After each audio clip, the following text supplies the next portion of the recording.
Story 1. My husband sat me down and told me I needed to quit my job to babysit his grandchild.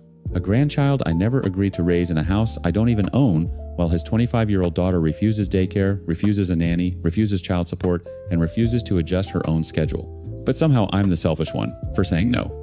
So I packed everything I own into my car and drove away from a marriage I'm now realizing was never actually a partnership. I'm a 38-year-old woman, proudly child-free, or at least I was until my life got hijacked. My husband is Sam, 47, father of the year to everyone except me. And then there's Leah, his 25-year-old daughter, pregnant, freshly dumped, and absolutely convinced I owe her my entire future. Let me rewind to how this started, because it didn't begin with a bomb. It began with a whisper. Sam and I met 3 years ago at a friend's retirement party. He was charming, attentive, chivalrous in a way that felt almost anachronistic, opening doors, pulling out chairs, insisting on walking curbside on the sidewalk.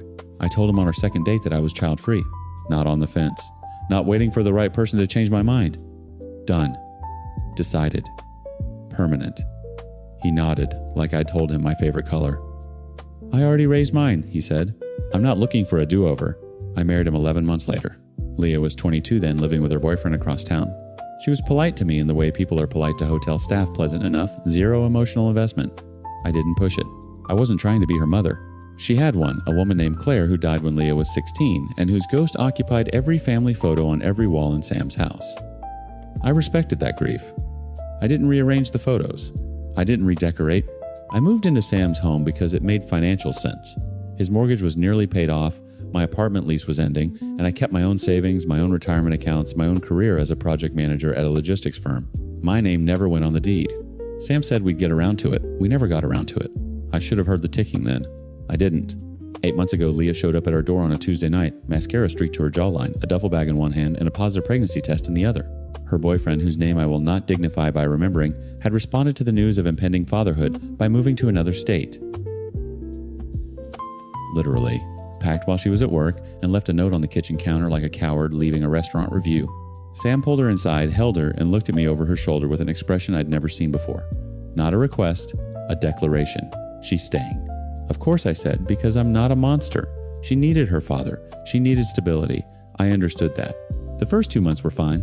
Leah was quiet, kept to herself, worked her job at a marketing agency, and attended her prenatal appointments. I drove her to 2 of them when Sam couldn't. I bought prenatal vitamins without being asked. I was trying. I want that on the record, I was trying. Then the conversation started. It was Sam, first casual over dinner. Leah's been thinking about what happens after the baby comes. Childcare is so expensive these days. I agreed. Childcare is expensive. I suggested she look into the subsidized daycare program her employer partnered with. Sam's fork paused midair. She's not comfortable with strangers watching her baby. I suggested a nanny. Someone vetted someone with references. She doesn't want a stranger in the house. I suggested Leah reduce her hours worked part-time, maybe remote. She just got promoted. She can't step back now. Every door I opened, he closed. And each time he closed one, the room got smaller. Then came the real ask. Not from Sam, from Leah, sitting across from me at the kitchen table, with her hands wrapped around a mug of decaf belly round at 7 months' eyes, that same devastating shade of Claire's from the photos on the wall. Would you be willing to watch the baby during the day, just while I'm at work? My throat tightened. Leah, I work full-time. I know. But you could go remote, or maybe take a break. Dad said you've talked about slowing down. I had never said that. Not once. I looked at Sam, who was leaning against the counter with his arms crossed, and his eyes slid away from mine like oil off glass. I haven't talked about slowing down, I said carefully. It would just be temporary, Sam said. How temporary? Silence. I asked about child support. Leah's jaw hardened. I'm not dragging him through court. He'll come back. He just needs time. She was still in love with him. The man who left via post-it note.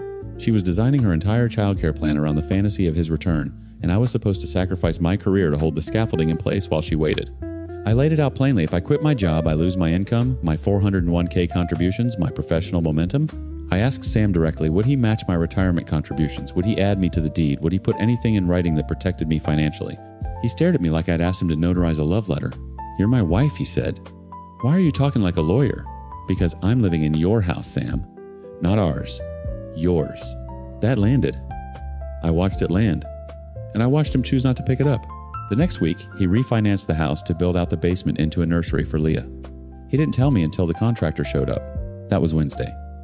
By Friday, Leah was standing in my doorway with tears rolling down her face, and she said the thing I will never unhear. I just wish my mom was alive. I stood there in that doorway and let Leah's words wash over me like ice water. Asterisk. I just wish my mom was alive. Asterisk. She wasn't wrong. She probably did wish that. Claire would have dropped everything.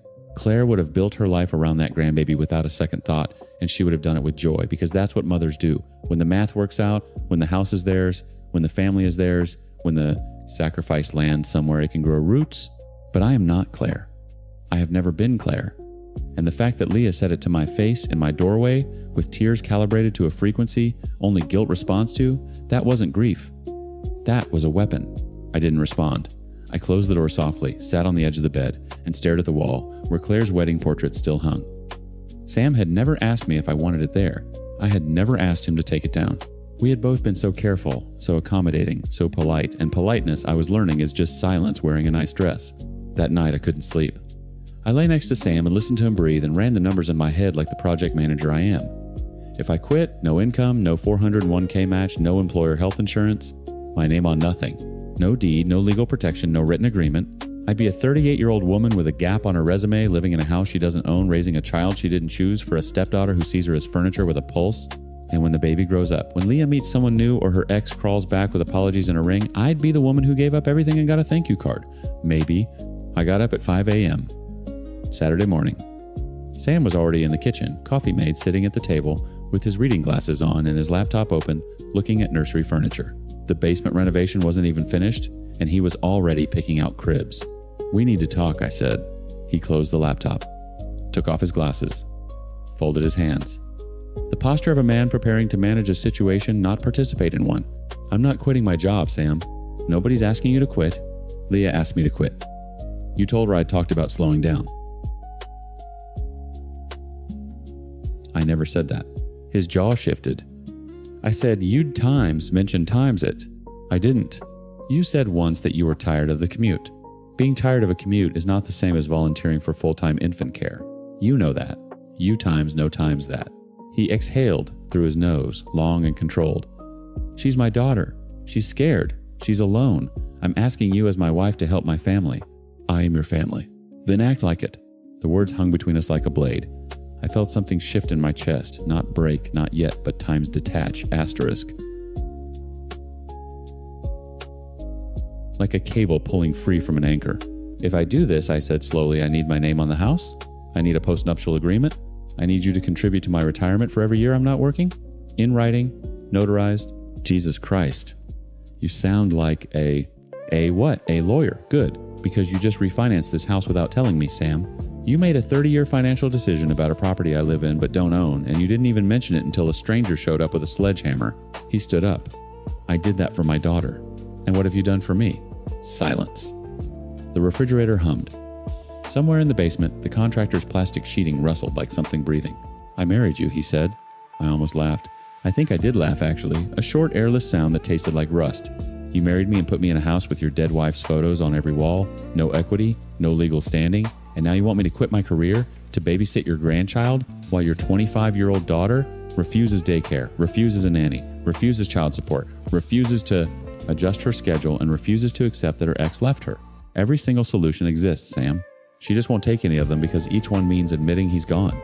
And you're enabling it because you can't stand to see her cry. Get out. It wasn't Sam. It was Leah standing at the top of the basement stairs in a bathrobe, one hand on her belly, face blotched and furious. You don't get to talk about my life like that. You're not my mother. You're not even. She stopped herself, but we all heard the ghost of the sentence. Asterisk. You're not even family. Asterisk. I looked at Sam. He looked at the floor. That was my answer. That was every answer I was ever going to get. I packed in 40 minutes. Everything I owned fit in my car, and 2 suitcases, which tells you something about how little space I'd been allowed to occupy in 3 years of marriage. I called my friend from the driveway. She picked up on the second ring, heard 3 sentences, and said, "Come now. Guest room's ready." Sam followed me to the car. "You're being dramatic. We can figure this out. You refinanced a house I don't own to build a nursery for a grandchild you expect me to raise for free. There's nothing to figure out. She's my times daughter, asterisk, and I was supposed to be your wife. I pulled out of the driveway at 11:47 a.m. I know the exact time because I looked at the dashboard clock and thought, times. This is the minute my marriage ended times, and I wanted to remember it. By 2 p.m., both of them were blowing up my phone. Sam's texts oscillated between guilt and fury. Times you're abandoning us. This is what family does. You knew I had a daughter when you married me. Asterisk. Leah's were shorter, sharper times. Selfish. So, selfish. Asterisk. The projection was almost artistic. A man who wouldn't protect his wife's retirement, calling her selfish. A woman who won't pursue child support, won't accept daycare, won't hire a nanny, won't reduce her hours, won't acknowledge her ex is gone, calling times me times selfish. For having one boundary, the one I stated on our second date. Monday morning, I called a divorce attorney. She listened to the whole story, paused and said, "You don't own anything jointly." I said no. She said, "That actually simplifies things." I told her to go ham. And here's the part I keep turning over the beauty. The terrible clarifying beauty is that without me in that house, absorbing the pressure, Sam and Leah will eventually turn on each other. He can't be the full-time grandparent and keep his job. She can't maintain her career and her fantasy simultaneously. The scaffolding I was supposed to be. It was never going to hold. It was just going to collapse later instead of sooner, and I would have been underneath it. I'm staying at my friend's place. My job is intact. My savings are intact. My name is on nothing of his, which means he gets nothing of mine. I keep thinking about what Sam said on our second date. Asterisk, I already raised mine. I'm not looking for a do-over. Asterisk, he was right. He wasn't looking for a do-over. He was looking for a backup plan. I just didn't know I was it.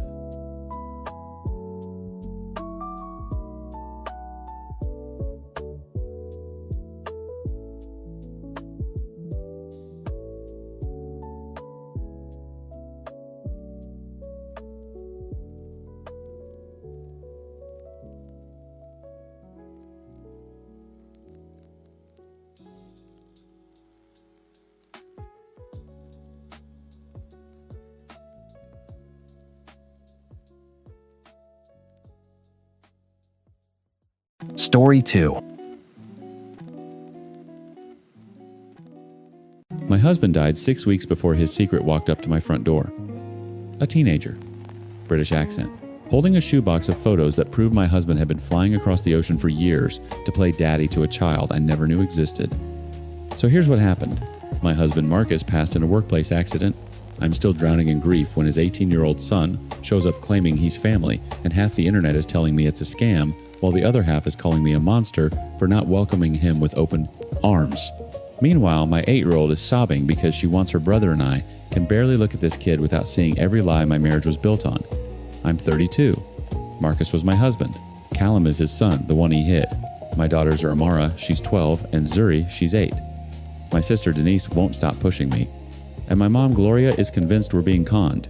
Let me tell you about Marcus first, because you need to understand what I thought I had. Marcus grew up in foster care, bounced between 7 homes before he aged out at 18. He told me this on our third date, sitting in a parking lot, eating cold fries, and he said it like he was reading a grocery list. No emotion, just facts. Then he looked at me and said, "I'm going to be the father I never had. That's the only thing I know for sure about myself. I married that man. I married that promise. When Amara was born, he cried so hard the nurses asked if he was okay. When Zuri came, he was the one who noticed something was different before any doctor did. He fought for her evaluations. He sat in every meeting. He learned every acronym. Marcus was not a perfect husband. He traveled too much for work. He shut down during arguments. He had this way of going somewhere behind his eyes where I couldn't reach him. But as a father, I would have bet my life on him. I did bet my life on him. Then he died on a Tuesday. Crane malfunction. They called me at 2:47 p.m. and I remember thinking the number was odd because Marcus always said odd numbers were lucky. I was still wearing his deodorant on my wrists because the grief counselor said familiar scents help. I was still sleeping on his side of the bed. I was still answering his phone when it rang, listening to his voicemails from coworkers who didn't know yet, letting them talk to a dead man. 6 weeks into that. 6 weeks of holding my daughters together with hands I couldn't feel. That's when the doorbell rang. Callum was tall, taller than Marcus. He had Marcus's exact jawline and these light brown eyes that didn't match, but somehow still looked like him. He was wearing a wrinkled button-down like he'd slept in it on the plane. He was shaking. "I'm sorry," he said. British accent soft. "I'm so sorry. I know this is... I didn't know how to my mom passed last year, and Marcus was... he was all I I closed the door in his face. Not slammed. Closed. Quietly. Like if I did it gently enough, it wouldn't be real. He left the shoebox on the porch. I opened it at midnight. Photos. Marcus holding a baby in what looked like a London flat. Marcus at a school play sitting in the back row. Marcus pushing a boy on a swing. The boy maybe 7, grinning with missing teeth. Birthday cards in Marcus's handwriting. A boarding school newsletter with Callum Whitfield circled in the honor roll. A photo from maybe 2 years ago, Marcus and a teenage Callum standing outside a pub, Marcus's arm around his shoulder, both of them squinting into the sun. Years. He'd been going for years. Every work trip reshuffled in my mind like a deck of cards being cut. Every time he said conference in London or client meeting in Manchester, I sat on my kitchen floor with those photos spread around me, and I felt my marriage die a second death. This one, slower and uglier than the first. Callum came back 3 days later. This time Denise was with me. Let him talk, Denise said. I don't owe him anything. Nobody said you did. But those girls heard the doorbell last time, and Amara's already Googling, so I let him in.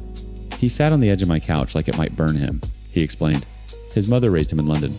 She and Marcus were never together, a brief relationship. When Marcus was 21 before me, before any of this, she got sick. Marcus started visiting more. When she died, Callum was 17, and Marcus helped him get into university. Then Marcus died, and Callum had no one. I'm not asking for money, he said. He talked about Amara and Zuri. He showed me pictures. I know this is mental. I know you probably hate me. I didn't hate him. I hated what he represented. But I couldn't separate the two yet. Gloria was the one who said it first. Baby, how do we even know this is real? People run scams like this. Man dies suddenly, someone shows up wanting a piece. It landed in my chest like a key finding a lock. A scam. Of course, that was easier. That was survivable. I posted online asking for advice, and the responses split me in half. Half said Times get a DNA test immediately, this is textbook fraud. Asterisk. The other half said Times that boy lost his father too, you're punishing a child for a grown man's choices. Asterisk. I let Denise supervise 2 visits. Controlled, 1 hour each. Zuri attached to Callum like a magnet, this child who struggles with every new person, every transition, every social cue. She climbed onto the couch next to him and started showing him her rock collection. He sat there for 40 minutes asking about every single rock. Amara stayed in her room both times. After the second visit, I told Callum not to come back. Zuri screamed. Not a tantrum, a sound I'd never heard from her. Guttural. She hit the floor and she screamed like something had been torn out of her. He's my brother. Daddy gave me a brother, and you're taking him. I stood in my hallway watching my 8-year-old shatter, and I thought, Times, I am doing the right thing. I am protecting my family. Asterisk. Denise called that night. You need to hear yourself because you sound exactly like Gloria right now. Don't. That boy flew across an ocean. We are not in a place to give anything emotionally or financially, so I recoiled from him. That doesn't make me a monster. Nobody called you a monster. But pushing him away doesn't make him a threat either. I hung up. 2 weeks of silence. Amara started weekly therapy sessions. I tried to get Zuri in too, but she hated it, so I pulled her out for now. The house felt like a held breath. Then the DNA results came back, and Marcus's last lie fell apart. The results were 99.98%. I read the number 4 times, like the decimals might rearrange themselves into something I could argue with. Marcus's son. Marcus's actual biological undeniable son. I sat with the paper on the same kitchen floor where I'd spread those photos weeks before, and I waited for the rage. It came, but not at Callum. It came for the man I'd buried. The man who sat in IEP meetings advocating for his daughter's right to accommodation, while his other child ate Christmas dinner alone at boarding school. The man who cried when Amara was born because fatherhood meant times everything, times to him while a boy in London already knew the shape of his absence. I called Denise. It's real. Silence. Then, okay. So what now? I don't know. Yes, you do. I let Denise arrange a visit. Saturday noon, the park near the library. Neutral ground. She'd supervise. I wouldn't be there. That was the deal. Then Saturday morning, Denise called with a stomach bug so violent I could hear it through the phone. Reschedule, I said immediately. He's already on the train. He took a bus to the train station at 6 a.m. Then he can take a train back. You call that girl and tell her the brother she screamed for isn't coming because you couldn't sit on a bench for 2 hours. I couldn't. I physically could not make Zuri hear that again. So I went. Callum was already there when we pulled up. He was sitting on a bench with his hands between his knees, and when he saw my car, he stood up so fast he knocked his water bottle off the seat. He looked at me the way you'd look at a dog you weren't sure about. Cautious. Ready to be still. He was scared of me. That hit somewhere I wasn't prepared for. Kalamzuri was out of the car before I'd fully stopped running across the grass with her rock bag bouncing against her hip. He crouched down and she crashed into him already, talking about a geode she'd cracked open, about a show she'd watched, about how she'd saved him the best quartz, because the white ones are common, but this one had a pink vein. Through it. C times. C asterisk. He looked at the rock like she'd handed him something holy. Amara stayed by me, arms crossed. She watched her sister and this stranger brother with an expression I recognized because I'd been wearing it for weeks, the face of someone calculating how much more loss they can afford. You don't have to go over there, I said. I know. We sat on a bench 30 feet away. I pretended to look at my phone. Amara pretended to read. We were both watching Callum teach Zuri how to skip stones in the creek, his throws exaggerated and terrible on purpose so she'd laugh. He has Dad's arm thing, Amara said quietly. What? When he throws. That hitch. Dad did that. I looked. She was right. The same slight pause at the top of the arc, like the arm was asking permission from the shoulder. Genetic. Inherited. A dead man's motion living in a stranger's body. Amara's jaw tightened. She went back to her book. But 10 minutes later, she was standing at the creek's edge, not participating, just times closer times, and Callum didn't push. He didn't even acknowledge her approach. He just kept skipping stones with Zuri and left the space open. Smart kid. We stayed 3 hours. I said maybe 40 words total, most of them. Be careful near the water. Callum said even less to me. Thank you for coming at the beginning. Thank you for today at the end. Both times he couldn't quite meet my eyes. I wasn't trying to hurt him or scare him, but I had, and knowing that sat in my chest like a stone with no pink vein through it. Many people online and off shared their own stories of being separated from biological relations and the effect it had on them.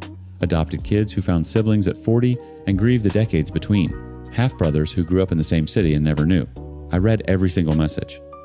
I don't fully understand it because genes don't mean much to me. I've never felt pulled toward anyone by blood alone. But I don't have to understand it to respect it.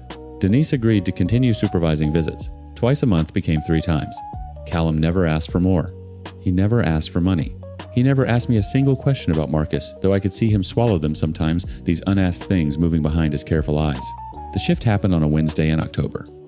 Zuri was having a bad day, overstimulated nonverbal rocking on the living room floor with her hands over her ears. I was on the phone with her occupational therapist trying to get an emergency appointment.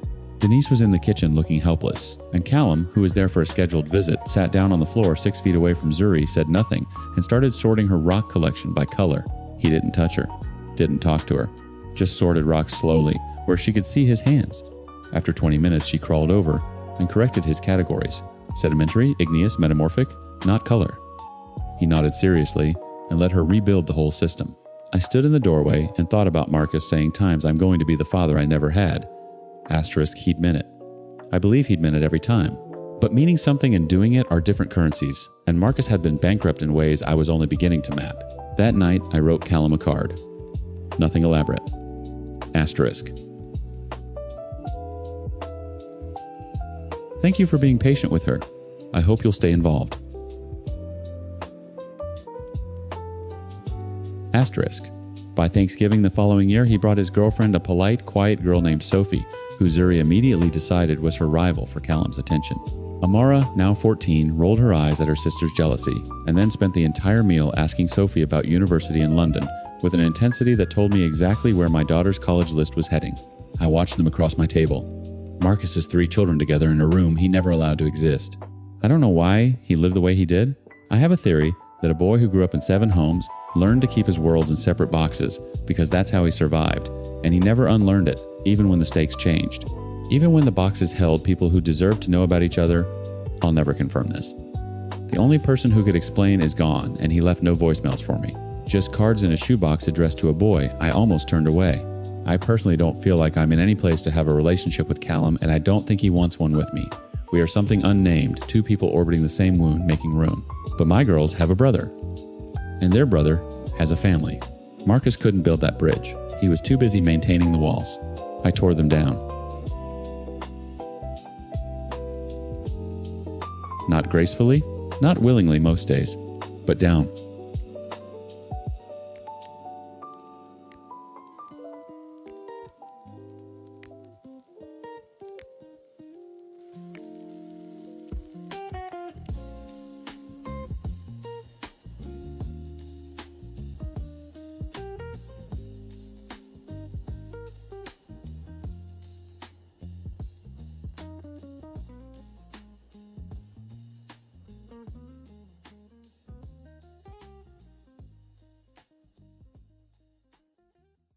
Story 3. My mother-in-law once left a voicemail for my own mother where she bragged, and I quote, "I get people to do what I want for a living." I laughed it off back then. I have not laughed about it in a very long time. So here's the short version. I married into a family where love is basically a rewards program. My mother-in-law runs it like a CEO, and my biggest mistake was helping her golden child move 100 yards from my front door, because now my 3.5-year-old daughter gets to watch her grandparents walk right past our house to spoil her cousin every single day. I'm 34 female, and I am running on fumes. My husband is Kyle, he's 35, and he spent his whole life trying to earn something from his mother that she was never actually selling. His mom is Barbara, early 60s, and if manipulation were a profession, she'd have a corner office, which she basically admits. His dad is Don, acts like he's too busy with golf to notice anything, but funny how he's always available when it's the other grandkid. Kyle's younger brother is Ryan, early 30s. Barbara's compliant one, the good son, and his wife Megan is honestly one of the kindest people I know, which makes all of this so much harder. The thing you need to understand about Barbara is that she announced herself early. I just wasn't listening. Our wedding was the first real test. Kyle and I planned it ourselves, paid for it ourselves, and Barbara treated that independence like a personal insult. She called about the seating chart. Then she called about the schedule. Then she called about who would stand where in family photos, which relatives deserved +1s, whether the ceremony was too long or the cocktail hour too short. When I politely held my ground on a few decisions, my wedding, my call, she went quiet in a way that felt less like acceptance and more like someone writing your name in a ledger. That's when the voicemail happened. She called my mother ostensibly to discuss logistics and left a rambling message that ended with that line. Asterisk, I get people to do what I want for a living. Asterisk, my mom played it for me with wide eyes. I laughed. Actually laughed. She's just intense, I said. Ryan pulled me aside at the rehearsal dinner. He had this tight, careful smile, the kind you learn when you grow up in a house where the wrong expression gets cataloged. Just so you know, he said quietly, you don't want her mad. Trust me, it's not worth it. I thanked him. I thought he was being dramatic. He wasn't being dramatic. He was giving me the only survival manual he had. The silent treatment started during my first pregnancy. Kyle and I had hit a rough patch, normal marriage stuff amplified by hormones and stress, and somehow Barbara got wind of it. Instead of support, she sent Kyle a letter. A handwritten, multi-page letter encouraging him to consider divorce. From his mother, while his wife was pregnant. Kyle showed it to me with shaking hands. Not shaking from anger. Shaking the way someone shakes when the person who's supposed to love them unconditionally just put conditions in writing. We started therapy. Our couple's therapist listened to about 3 sessions worth of Barbara's stories before she set her pen down and said something I'll never forget. Your mother-in-law is a piece of work and she will never change. You need to decide what you're willing to live with. We weren't ready to hear that. We filed it away, under maybe later, and kept trying. Then I almost died. Preeclampsia. Severe.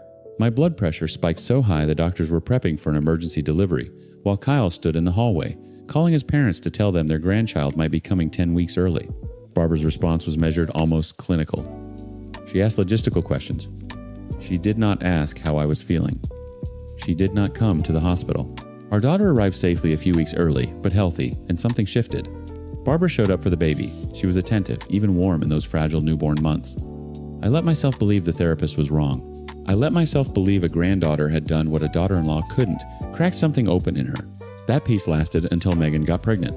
The moment Ryan and Megan announced their pregnancy, I felt the temperature change. Not from Megan. Megan was glowing, and I was genuinely thrilled for her. From Barbara, it was like watching someone spot a better investment. Her visits to our daughter didn't stop immediately. They tapered. Gradually enough that you'd question yourself if you tried to name the exact week it started. When their son was born, Barbara was at the hospital for the delivery. She posted about it on Facebook before Megan's own parents knew. She took a week off work. She cooked meals, organized the nursery, stayed overnight. She had not done any of those things for us. Kyle didn't say anything about it. He just got quieter. He has this way of going still when something hits the old wound jaw, set eyes fixed on some middle distance, and I've learned not to push. He was processing a lifetime of being the son who tried harder and got less. Then Megan mentioned they were thinking of moving closer to us. They'd been living 40 minutes away, and with the baby the commute to see family was wearing on them. My heart jumped. I loved Megan. I wanted our kids to grow up together. So I immediately went to work trying to help them find a good house in the area. We ended up helping Ryan and Megan get a house in our fairly small 100-house neighborhood. It's a very nice and unique neighborhood with large lots that aren't typical in our area. The houses typically don't even have to be put on the market to sell because the school district is that desirable. We pulled strings. We made calls. We did not fully think this through. Our relationship with Barbara had always been so separate from our relationship with Ryan and Megan, mainly because Kyle and Ryan don't really have a relationship because Barbara designed it that way. But Megan and I did. I thought proximity would strengthen that bond. I didn't consider that proximity would also give Barbara a permanent stage. In January of this year, they moved into their new house, 100 yards from ours. And then we learned about the money.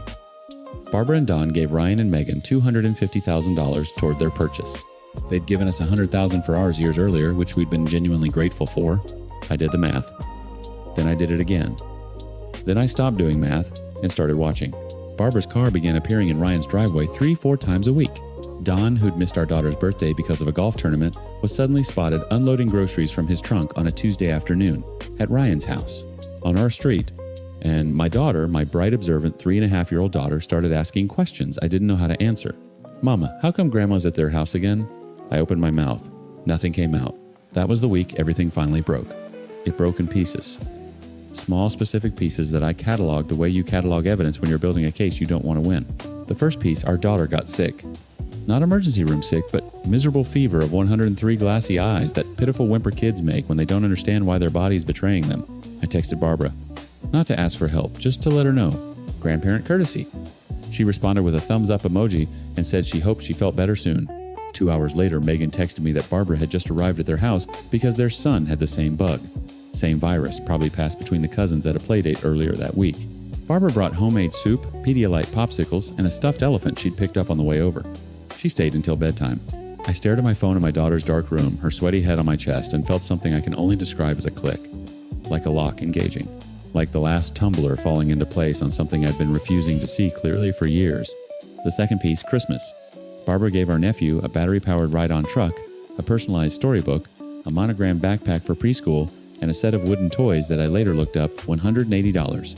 Our daughter opened her gifts from Grandma and Grandpa on our living room floor, a clearance sticker shirt from Marshall's, a coloring book, and a pack of hair ties. I know they were clearance because Barbara hadn't peeled the orange sticker off the shirt. Maybe she forgot. Maybe she didn't care enough to check. Maybe, and this is the thought that woke me up at 3 a.m., she wanted me to see it. Kyle held the shirt up after our daughter ran off to play. He turned it over in his hands, looked at the sticker, set it down on the counter without a word, and went to the garage. I heard him start the leaf blower even though it was December and there were no leaves.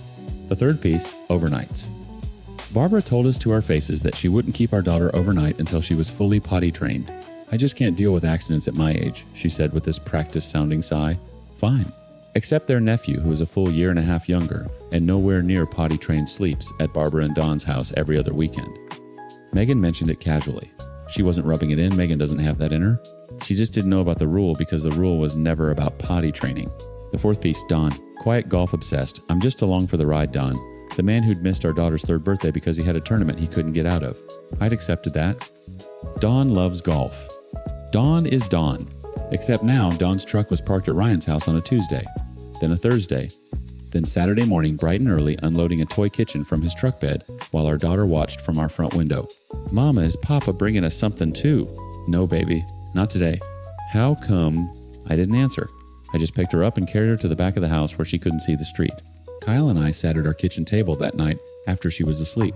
I had my phone open to a post I'd written on a parenting forum, just vomiting the whole story out to strangers because I didn't trust my own perception anymore. The responses were already pouring in. Hundreds of them. Kyle read over my shoulder. He didn't speak for a long time. Then his hand came up and pressed against his eyes, and his shoulders did something I'd only seen once before the day he showed me his mother's divorce letter. "It's not going to get better," he said. The therapist told us. Years ago. I know. I kept thinking, if I just... He stopped, swallowed. If I was just enough, if I did enough, she'd... I know, Kyle. He dropped his hand. His eyes were red, but his jaw was set in that way. I recognized that stillness that used to look like stoicism, but I now understood was a man who learned very young that crying made things worse. "We're done," he said. Not a question. "We're done." We went no contact the following week. No letter, no dramatic phone call, no explanation Barbara could twist into evidence of our unreasonableness. Just silence. The thing she'd weaponized against us for years returned to sender. We grieve Ryan and Megan separately. We know what $250,000 buys. It buys Thanksgiving attendance and Sunday dinners and the inability to say times your mother is cruel times without risking everything. Megan still texts me. I still love her, but I can feel Barbara's gravity pulling her into orbit, and I know the math. I can't compete with $250,000 and a woman who lives to control. Our daughter will ask harder questions soon. She'll want to know why Grandma's car is always at her cousin's house but never at ours. She'll want to know what she did wrong, and I will get down on my knees and hold her face in my hands and tell her times, "Nothing. You did nothing wrong. Some people have a sickness in the way they love, and it was never ever about you." Asterisk. I will say it as many times as she needs to hear it. I will say it until she believes it. And then I will say it to Kyle because he needed to hear it 30 years ago and no one ever did.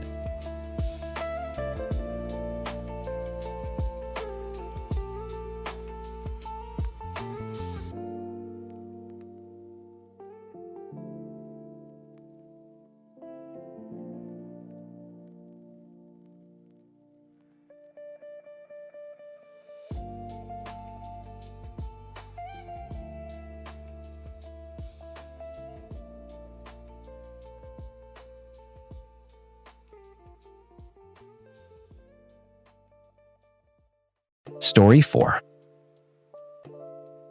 Imagine sitting at someone's dinner table for 3 years wheezing through asthma attacks while the woman cooking smiles at you and everyone pretends nothing is wrong. That's just story 1. Tonight we've got a girlfriend who spent 3 years getting slowly poisoned by garlic at family dinners because her boyfriend's mother didn't approve of her septum piercing, and a woman who caught her mother-in-law secretly photographing her driver's license, and discovered the rabbit hole goes way deeper than a nosy parent. I'm 23 female. My now ex-boyfriend is Kyle, 23. His mother is Donna, 56, the woman who smiled while she served me allergens, and his sister Megan was supposed to be my best friend. In our second story, my partner is Daniel, his mother is Lorraine, and his father Gerald has a very interesting definition of love. Let me tell you how this started. I have a garlic allergy. Not a preference, not a sensitivity, an allergy. When I consume garlic, my throat tightens, my chest locks up, and I have a full asthma attack. I carry an inhaler everywhere I go. This is not new information to anyone in my life, and it was certainly not new information to Donna. Kyle and I started dating when we were both 20. Within the first month, he told his family about my allergy. I know he told them because I was sitting right there when he said it. Donna nodded, said, "Oh, that's no problem at all," and I remember thinking, "Times what a nice lady." Asterisk. I genuinely thought that. For longer than I should have. Donna hosted family dinners once a month. Attendance wasn't optional. Kyle made that clear early on. His mom took these dinners seriously. She'd cook for hours. Roasted chicken pasta, bakes, soups, casseroles, garlic bread. And I mean times garlic bread. Asterisk, garlic in the butter, garlic in the marinade, garlic roasted whole in the pan, garlic minced into the salad dressing. Every single dish, every single month, drenched in the one ingredient that could send me to the emergency room. The first time, I assumed she forgot. I quietly asked Kyle to remind her before the next dinner. He said he would. The second dinner, garlic and everything. I asked Donna directly, keeping my voice light, keeping my smile easy. "Hey Donna, I just want to make sure, is there garlic in the potatoes? I have that allergy, so I just want to be careful." She waved her hand. "Oh, it's just a little bit. It's not like you'll die." My chest was already tightening from the steam coming off the dishes. I ate Hawaiian rolls that night. Plain soft from a plastic bag she hadn't even opened herself. I sat at that woman's table surrounded by a full spread of home-cooked food and ate grocery store bread while my inhaler sat next to my water glass. Kyle squeezed my knee under the table like that was supposed to mean something. By the fourth dinner, I started bringing my own food. A small container, nothing dramatic, usually some chicken I'd seasoned at home, maybe rice, something I could eat safely. Donna's face the first time I pulled out that Tupperware could have curdled milk. She didn't say anything directly to me. She said it to the table. I guess my cooking isn't good enough for some people. Kyle looked at his plate. Megan looked at hers. I smiled and said, "Everything smells amazing, Donna. I just can't risk an attack." She didn't respond. That became the rhythm. Monthly dinners where I was either wheezing or eating food I brought from home, while Donna made comments just loud enough to land. Some people are so picky. I've never heard of a garlic allergy. Are we sure that's real? Kyle, your father's new coworker, has a daughter, very sweet girl, no allergies at all. She'd say that last kind right in front of me, laughing like it was a joke, and everyone at the table would chuckle along. 3 years. 36 dinners. 36 rounds of garlic in every pot, passive-aggressive commentary, and a boyfriend who told me in the car ride home every single time, "That's just how she is. She doesn't mean anything by it." Meanwhile, Megan, Kyle's sister, my supposed best friend, would text me the next day like nothing happened. Memes, coffee dates, shopping trips. Never once did she say, "Hey, my mom is being awful to you." Never once did she say, "I'm sorry about dinner." She just carried on, like the dinners existed in a separate universe from our friendship. And I let her because I wanted so badly to believe she was on my side. Here's what I didn't know yet. What I wouldn't find out until I finally cracked and called Donna myself, pressing her for 30 straight minutes until the real answer fell out of her mouth like a loose tooth. She didn't like me because of my septum piercing and my hair color. That was it. I looked unprofessional. I was a wild child. She'd told Kyle this repeatedly. She'd told Megan. She'd hinted, not subtly apparently, that Kyle should be dating other women. Women who looked more put together. Women without colored hair sitting at her dinner table. And Kyle knew. He knew the entire time. He sat across from me at 36 dinners, watched me pull out my inhaler, watched me eat bread while his mother loaded every dish with something that closed my airways, and he knew exactly why she was doing it. He wasn't hoping she'd stop. He was hoping I'd stop noticing. He was hoping the problem would fix itself, that his mother would eventually come around, or I'd eventually stop caring. Megan knew too. My best friend. The girl I told everything to. She watched the whole thing unfold from the inside and chose her mother's silence over my safety. Every single person at that table knew I was being hazed, and not one of them told me, "So what do you think I did next? Because I promise you the phone call I made to Kyle the following morning is one he never saw coming." Now, our next mother-in-law's curious behavior leads to some serious boundaries. My mother-in-law went through my wallet and took pictures of my ID. Am I overreacting? I called Kyle at 7 the next morning, not because I'd slept on it and calmed down, because I hadn't slept at all and I was done. He picked up on the third ring voice, still groggy. "Hey, what's up?" "We're done, Kyle." Silence. Then a half laugh, the kind people do when they think they misheard something. "What? What are you talking about?" 3 years. My voice was steady. Steadier than it had any right to be on zero sleep and a chest still tight from the last dinner. 3 years you watched your mother poison my plate and you said nothing. You knew why she was doing it. You knew it was about my piercing my hair, you knew, and you let me sit there and wheeze. Okay, hold on, you're freaking out over my mom. I'm not freaking out over your mom. I'm freaking out over times you. Asterisk. He went quiet again. I could hear him breathing, hear the sheets rustling like he was sitting up in bed trying to catch up to a conversation that had already lapped him. "She's my mother," he said. "What was I supposed to do? Tell her to stop cooking? Tell her to stop trying to send me to the hospital, Kyle?" "Yes, that's exactly what you were supposed to do." She wasn't trying to. She loaded every single dish with the one thing that closes my throat. For 36 months. After being told repeatedly to my face that I was allergic, what would you call that? He didn't answer. And in that silence, I heard everything I needed to. Not remorse, not shock. Just the quiet recalculation of a man who'd been hoping this conversation would never happen. "You were never going to tell me," I said. "Were you, tell you what, that your mother didn't like me, that she wanted you dating someone else. You were never going to say a word. I was hoping she'd come around to you eventually." There it was, the sentence that sealed it. Not times I was fighting for you. Asterisk. Not times I told her she was wrong. Asterisk. Just times I was hoping. Asterisk. Hoping the way you hope traffic clears or rain stops. Passive, patient, perfectly content to let me suffocate at that table month after month while he waited for a miracle that required zero effort from him.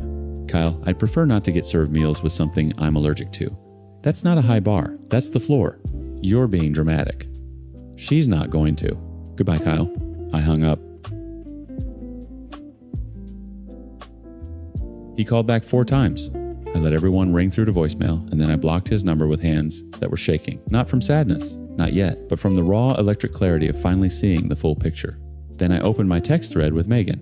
3 years of messages, memes, inside jokes, coffee shop selfies, late night voice notes about nothing and everything. My best friend. The girl I'd cried to about feeling unwelcome at those dinners who'd rubbed my back and said, "She's like that with everyone. Don't take it personally," knowing full well it was deeply specifically personal. Knowing her mother had looked at my septum ring and my hair and decided I was disposable. Knowing and choosing every single day to keep that information locked behind her teeth. She wasn't a best friend to me. Not if she allowed all that to go down, and I certainly didn't need those types of people in my life. I blocked Megan without sending a message. There was nothing left to say that her silence hadn't already said for her. In 72 hours, I lost my boyfriend and my best friend.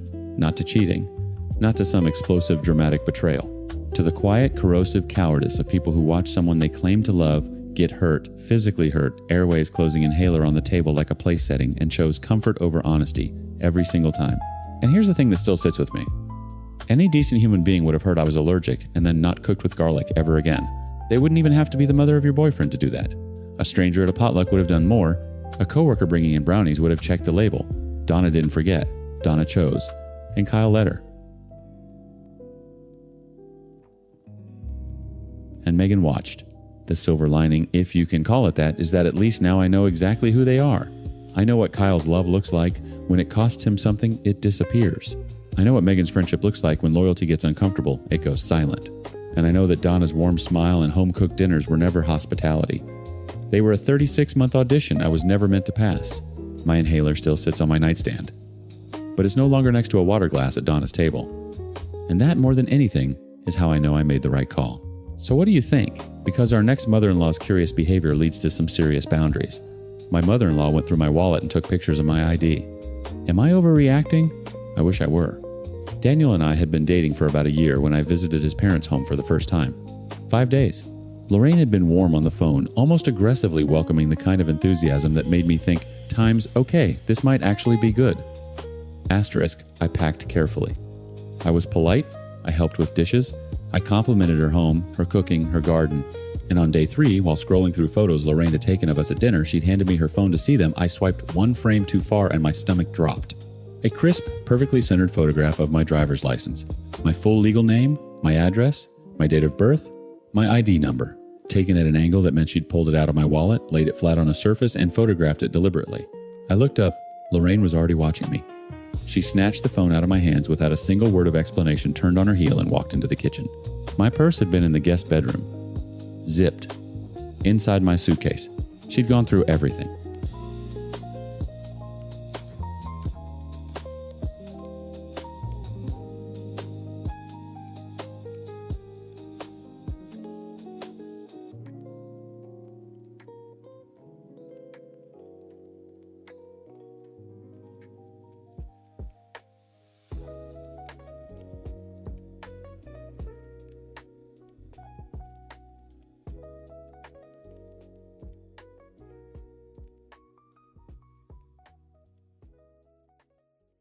Story 5.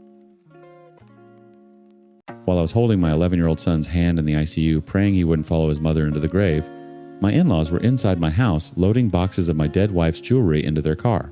My wife Catherine died in the same crash that nearly killed our boy Liam, and before I could even bury her, her own mother and sister had cleaned out our home, taken her heirlooms, her trust fund documents, everything claiming it belonged to them by blood.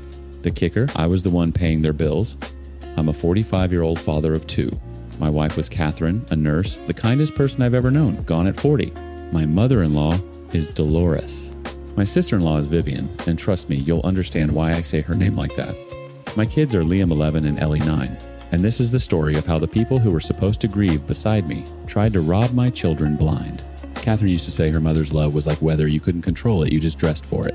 I never understood what she meant until the day I came home from the hospital and found our bedroom closets empty. But I need to back up. Catherine and I met when I was 27, and she was 22, a nursing student pulling double shifts at a free clinic downtown. I lost my parents, young car accident. Ironically, the universe apparently enjoys that kind of symmetry, and I'd built myself from nothing. Software consulting. Long hours, decent money, no one to spend it on until her. Catherine's family was different. Dolores had raised 3 kids on a teacher's pension. Vivian, the eldest, Catherine, and Gerald, the youngest. They were close the way families are close when money is tight, bound together by necessity more than warmth. When Catherine's grandmother passed and left her entire estate to Catherine, not Vivian, not Gerald, but Catherine, specifically because Catherine had been the one driving 3 hours every weekend to care for her, it cracked something in. That family that never healed. Vivian never forgave it. She smiled at our wedding. She cooed over our babies. But Catherine told me once late at night, her voice thin, Viv looks at me sometimes like I stole something from her. The inheritance wasn't extravagant. Jewelry that had been in the family 4 generations. A modest trust fund. Some antique furniture. But to Vivian, it represented a verdict that Catherine was the better daughter, the better granddaughter, and that verdict burned. Catherine used the trust fund conservatively. College savings for Liam and Ellie. She kept the jewelry in our home safe, wore her grandmother's ring on holidays, and told the kids stories about each piece. This brooch was great-grandma's. She wore it the day she became a citizen. The heirlooms weren't wealth to her. They were narrative, they were identity. Meanwhile, I quietly started covering Dolores' mortgage when her pension couldn't keep up. Then her medical bills, then her utilities. Catherine asked me to, and I didn't hesitate. That was the deal. You marry someone, you marry the ecosystem. $3,000 a month, sometimes more. For years. Then November 14th happened. Catherine was driving Liam home from soccer practice. A pickup ran a red light at 45 miles per hour and hit the driver's side. Catherine died on impact. Liam's left leg was shattered in 3 places, his spleen ruptured, and he had a traumatic brain bleed that required emergency surgery. I got the call at 4:47 p.m. I remember because I was helping Ellie with fractions at the kitchen table, and the pencil she was holding rolled off the edge when I stood up. It's still under the refrigerator. I haven't moved it. The next 72 hours were a corridor of fluorescent light and beeping machines. Liam was in a medically induced coma. I didn't leave his side. Ellie stayed with my neighbor, a saint named Ruth, who asked no questions and made grilled cheese sandwiches until the bread ran out. I miss Catherine's funeral. My own wife's funeral. Dolores organized it. I didn't object. I couldn't object. I was watching my son's oxygen levels like they were a stock ticker that measured whether my life was worth living. Vivian called me once during those 3 days, not to offer comfort, to ask where Catherine kept the family things. I said, Vivian, my son might die. She said, I understand that, but mother needs closure, and those pieces belong with blood family. I hung up. When Liam stabilized on day 4, and I finally drove home at 2 a.m., I knew before I opened the front door. The house had that hollow feeling like a tooth socket after an extraction. Our bedroom safe was open and empty. Catherine's jewelry box, gone. The antique writing desk from her grandmother, gone. The filing cabinet where she kept the trust fund documents, emptied. They'd even taken the framed photograph of Catherine's grandmother from the hallway wall. I sat on the bedroom floor for 40 minutes. I didn't cry. I was past crying. I just sat there cataloging absence. The next morning, I called Dolores. Her voice was shaky, rehearsed. Sweetheart, there was no malice. These are family heirlooms. They should be with family. I am family, Dolores. Your grandchildren are family. Vivian says Catherine would have wanted. Catherine is dead. My voice broke on the word. Don't tell me what she would have wanted. Silence. Then Vivian is the eldest daughter. She's the rightful heir to mother's estate. Rightful heir. That was Vivian's vocabulary, not Dolores's. I could hear the puppet strings. I called a lawyer the next day. Mr. Hadley was a referral from a colleague, mid-50s, reading glasses perpetually on his forehead, the kind of man who shook your hand like he was already representing you. He listened to everything, took notes without interrupting, then leaned back. They entered your home without permission and removed property. That's theft regardless of relation. But here's my concern. Do you have documentation of your wife's wishes? I didn't. Catherine had talked about a will but kept postponing it. She was 40. She thought she had time. Then we file for return of property and challenge any claim they make to the trust. But they'll fight. People who steal from grieving men aren't people who back down easily. He was right. The legal demand letter went out. Vivian's response came through her own attorney within a week, a counter-challenge claiming Catherine's inheritance was family property held in temporary custody by the marriage, and that Dolores, as surviving mother, held superior claim. Mr. Hadley read it aloud to me and then removed his glasses. This is nonsense legally. But it'll cost you time and money to prove it. So began the war. Court dates stacked up like unpaid bills. Meanwhile, Liam came home in a wheelchair, his left leg held together with titanium rods, his eyes carrying something no 11-year-old's eyes should carry. He asked me once very quietly while I was changing his bandages, Dad, if I wasn't at practice, would Mom have been on that road? I set down the gauze. I knelt until we were eye level. This was not your fault. Not one piece of it. He nodded. He didn't believe me. Ellie processed differently, quietly, almost administratively. She started organizing Catherine's remaining things with terrifying precision, folding her mother's scarves, alphabetizing her books. When she realized the jewelry was gone, she came to me with a face so controlled it scared me. Where's Mom's stuff, Dad? Grandma Dolores is holding on to some things. We're working on getting them back. Vivian took them, she said. Not a question. Thanksgiving arrived like an unwelcome relative. Dolores invited us. Mr. Hadley advised against going. I went anyway for the kids who needed something resembling normalcy. The dinner was a performance. Vivian carved the turkey wearing Catherine's grandmother's brooch. She caught me looking and didn't flinch. Dolores talked too much about nothing. Gerald sat at the end of the table, silent, studying his plate like it contained instructions for how to be a man. I kept paying Dolores's bills through all of it. $3,000 a month to a woman suing me for my children's inheritance? Catherine would have wanted it. That's what I told myself anyway. Then, in early December, I got a notification from the bank. An automated reminder about a safe deposit box, one I didn't know existed, registered under Catherine's name with me listed as secondary. I drove to the bank the next morning with hands I couldn't keep steady. The clerk led me to the vault. Inside the box was a sealed envelope in Catherine's handwriting. I opened it, standing right there under those fluorescent lights that seemed to follow every critical moment of my life now. It was a handwritten will. Dated, signed, witnessed by 2 colleagues at the hospital. And it named Liam and Ellie explicitly, unambiguously by full legal name as the sole heirs to everything. Every piece of jewelry. Every dollar of the trust. Everything. My hands were shaking so badly the paper rattled. The clerk asked if I was okay. I wasn't okay. But for the first time in weeks, I had a weapon. I called Mr. Hadley from the parking lot. He listened, then exhaled slowly. Bring it to my office. Today. Don't tell anyone, not Dolores, not Vivian, nobody. What happens when we present this? Their case disintegrates. But here's what you need to prepare for people like Vivian. Don't lose gracefully. When the money disappears, they'll reach for the next thing they can take. I didn't understand what he meant. Not yet. Mr. Hadley presented the will on a Tuesday morning in January. I watched from the gallery as Vivian's attorney read it, then reread it, then set it down like it was contaminated. Vivian herself went pale, not the pale of shock, but the pale of a gambler watching the dealer flip the last card. The judge ordered authentication. Handwriting analysis. Verification of the witnesses 2 ER nurses Catherine had worked with for a decade, both of whom submitted affidavits within 48 hours. The document was airtight. Catherine, who procrastinated on everything from oil changes to dentist appointments, had been meticulous about the one thing that mattered most. It took a few more hearings for the court to give this judgment. As per the court's ruling, the items were returned back to me. My mother-in-law was upset that I didn't tell her about the will. I said I was not supposed to reveal that. It was nothing personal. I just wanted to secure my children's future, who rightly deserved my wife's belongings. Dolores' face when I said that, it folded inward like a house settling on a cracked foundation. She didn't yell.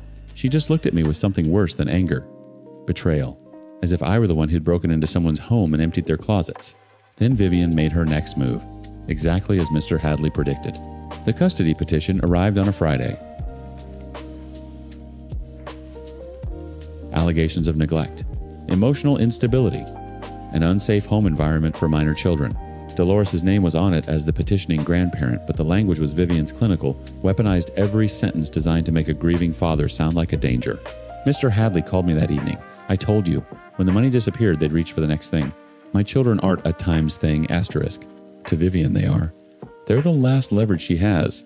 The custody hearing was the worst day of my life that didn't involve a hospital. Worse than the fluorescent corridors. Worse than the empty safe. Because Liam and Ellie had to sit in a room with a court-appointed evaluator and answer questions about their father while their grandmother waited outside having put them there. Liam, 11 years old, still doing physical therapy 3 times a week, looked the evaluator in the eye and said, "My dad hasn't slept a full night since Mom died. He sets an alarm every 4 hours to check on me because of my head injury. He reads to my sister every night, even when he's so tired his voice shakes. If that's neglect, I don't know what the word means." Ellie 9 said less. She handed the evaluator a notebook, one of her meticulous inventories. Every meal their father had cooked. Every therapy appointment he'd driven them to. Every bedtime story logged with dates. She'd been keeping records since November, as if some part of her had always known proof would be required. The judge dismissed the custody petition in language I won't repeat in front of my children. Words like times frivolous times and times unconscionable times and times an abuse of this court's resources, asterisk. That night, I sat at the kitchen table and canceled the automatic transfer to Dolores' account. $3,000 a month.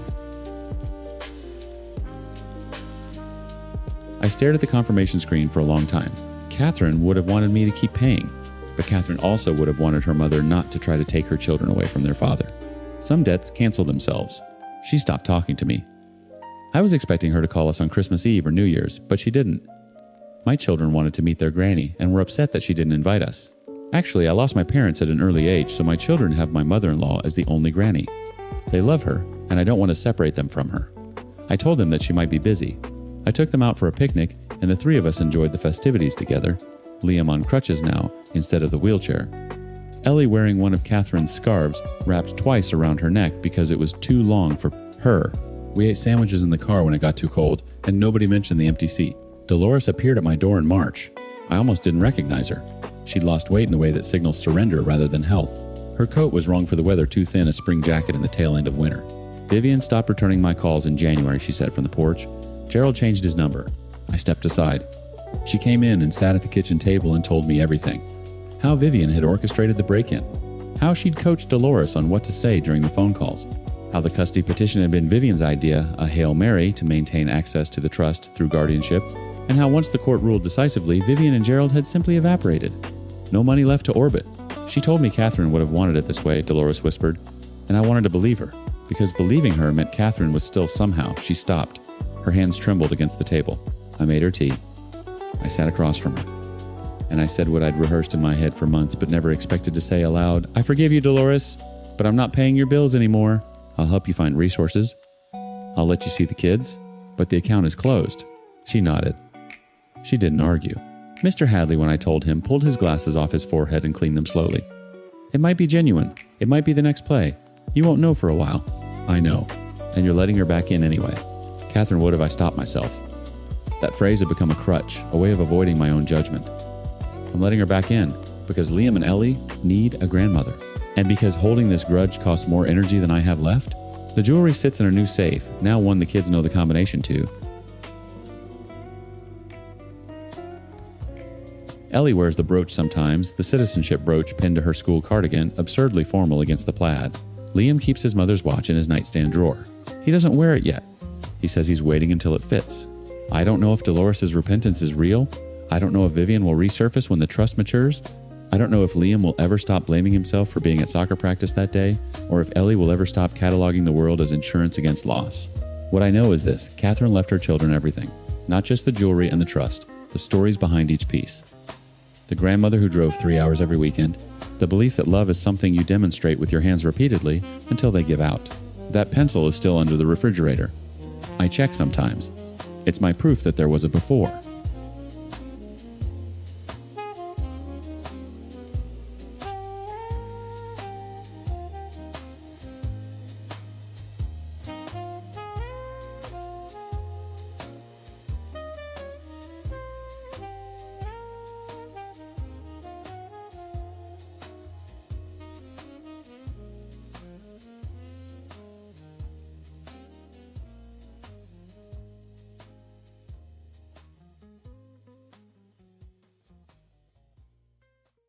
Story 6. My sister Ashley has always believed my gemology degree is basically a certificate for advanced bedazzling. To her, I'm not a graduate gemologist from the GIA. I'm a glorified mall kiosk worker who got lucky with a storefront. She, on the other hand, is a curator of domestic excellence.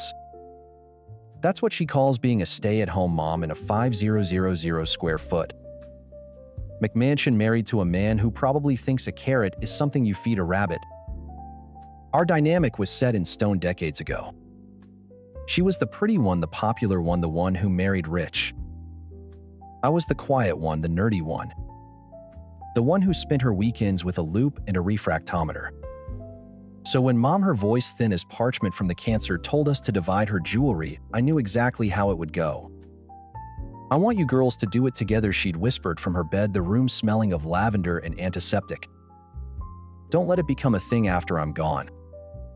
Just be fair. Ashley clasped Mom's hand, her face a perfect mask of tragic sympathy. Of course, Mommy. We'll honor you. We'll make sure your legacy is preserved. I just nodded, my throat too tight to speak. I knew Ashley's idea of legacy had a lot more to do with appraisal value than sentiment. A week later, with Mom moved to hospice, Ashley and I stood in her bedroom. The air was stale, thick with the ghost of her perfume. On the floral bedspread, Ashley had dumped the contents of 3 jewelry boxes. It was a dragon's hoard of a life's collection, costume jewelry from the 50s, fine jewelry from my father, trendy pieces from the 80s, gaudy baubles from cruises. Ashley was practically vibrating. She ran her lacquered nails over a chunky gold-plated necklace with enormous faux turquoise stones. Oh my God, I remember this. She wore this to my high school graduation. It's iconic. I picked it up. The weight was all wrong, too light. The gold was already flaking near the clasp. It was a department store special, probably cost $20 in 1998. It's a classic, all right, I said, my voice carefully neutral. I'll take this one for sentimental reasons, she announced, placing it on her side of the bed. Her keep pile. It was the opening salvo. She moved like a shark in a feeding frenzy. Her eyes, trained by years of flipping through Vogue and not much else, went straight for the biggest, loudest, most ostentatious pieces. A massive cocktail ring with a central stone the color of Windex and the clarity of a frozen pond. Statement piece, she declared. Asterisk into the pile asterisk. A bib necklace made of gigantic multicolored crystals that screamed 80s prom. So retro chic. Asterisk into the pile asterisk. A thick gold-tone cuff bracelet with the heft of a lead pipe. Timeless, asterisk into her pile asterisk. I watched her, my professional brain cataloging the fakes. The cocktail ring stone was glass, its prongs glued. The crystal necklace was acrylic, the chain base metal. The cuff was brass-plated, probably from a forgotten brand called Glamour Gals. It was a pile of glittery, worthless junk. And she was treating it like the crown jewels. This was my moment. The crossroads. I could be the good sister, the expert. I could say, Ash, honey, that's not real. Mom kept the good stuff separate. I could save her the embarrassment of trying to insure a pile of scrap metal. Or I could let the laws of nature take their course. I reached for a garish brooch, a sunburst of fake diamonds and emeralds so green they looked radioactive. You know, I began, my voice laced with fake wistfulness. I was always mesmerized by this one. Dad gave it to her for their 20th anniversary. It was a lie. Dad had taste. He would have sooner died than buy this monstrosity. Ashley's head snapped up. Her eyes narrowed. Really, I don't remember that. She snatched it from my hand. It's very grand. It needs the right kind of event. I have a charity gala next month. It would be perfect. She placed it possessively on her pile, which was now glittering like a pirate's chest. I let my shoulders slump. Okay. Well, if you think you'll wear it more. Game on. For the next hour, I put on an Oscar-worthy performance. I'd pick up a pair of enormous hollow gold-plated hoops and sigh. These just feel like Mom, you know? Ashley would swoop in. They're a little bold for you, Maddie. You're more subtle. I'll keep them safe. I'd gently touch a heavy chain with a pendant the size of a doorknob, its stone a swirl of cheap purple enamel. I remember her wearing this to church. That's because she had the confidence to pull it off. Ashley would counter, adding it to her mountain of treasure. You have to be careful with pieces like this. They can easily wear times you asterisk. I let her win every single time. I played the part of the sentimental little sister fighting for cheap memories, while she played the sophisticated heir, curating a collection of important pieces. She'd hold up some god-awful rhinestone monstrosity, and I'd put up a token fight, letting her talk me down, making her feel like she'd out-negotiated me. The more I wanted a piece of junk, the more she was convinced of its value. All the while, my hands were quietly, methodically moving through the real treasure she was ignoring. A simple thin 1/8 carat gold chain. It looked like nothing, but the maker's mark was Tiffany. Asterisk my pile asterisk. A pair of small, almost boring diamond studs. Ashley didn't even glance at them, but I knew from 10 feet away they were VVS 1/2 carat each. A gift from Dad after I was born. Asterisk my pile asterisk.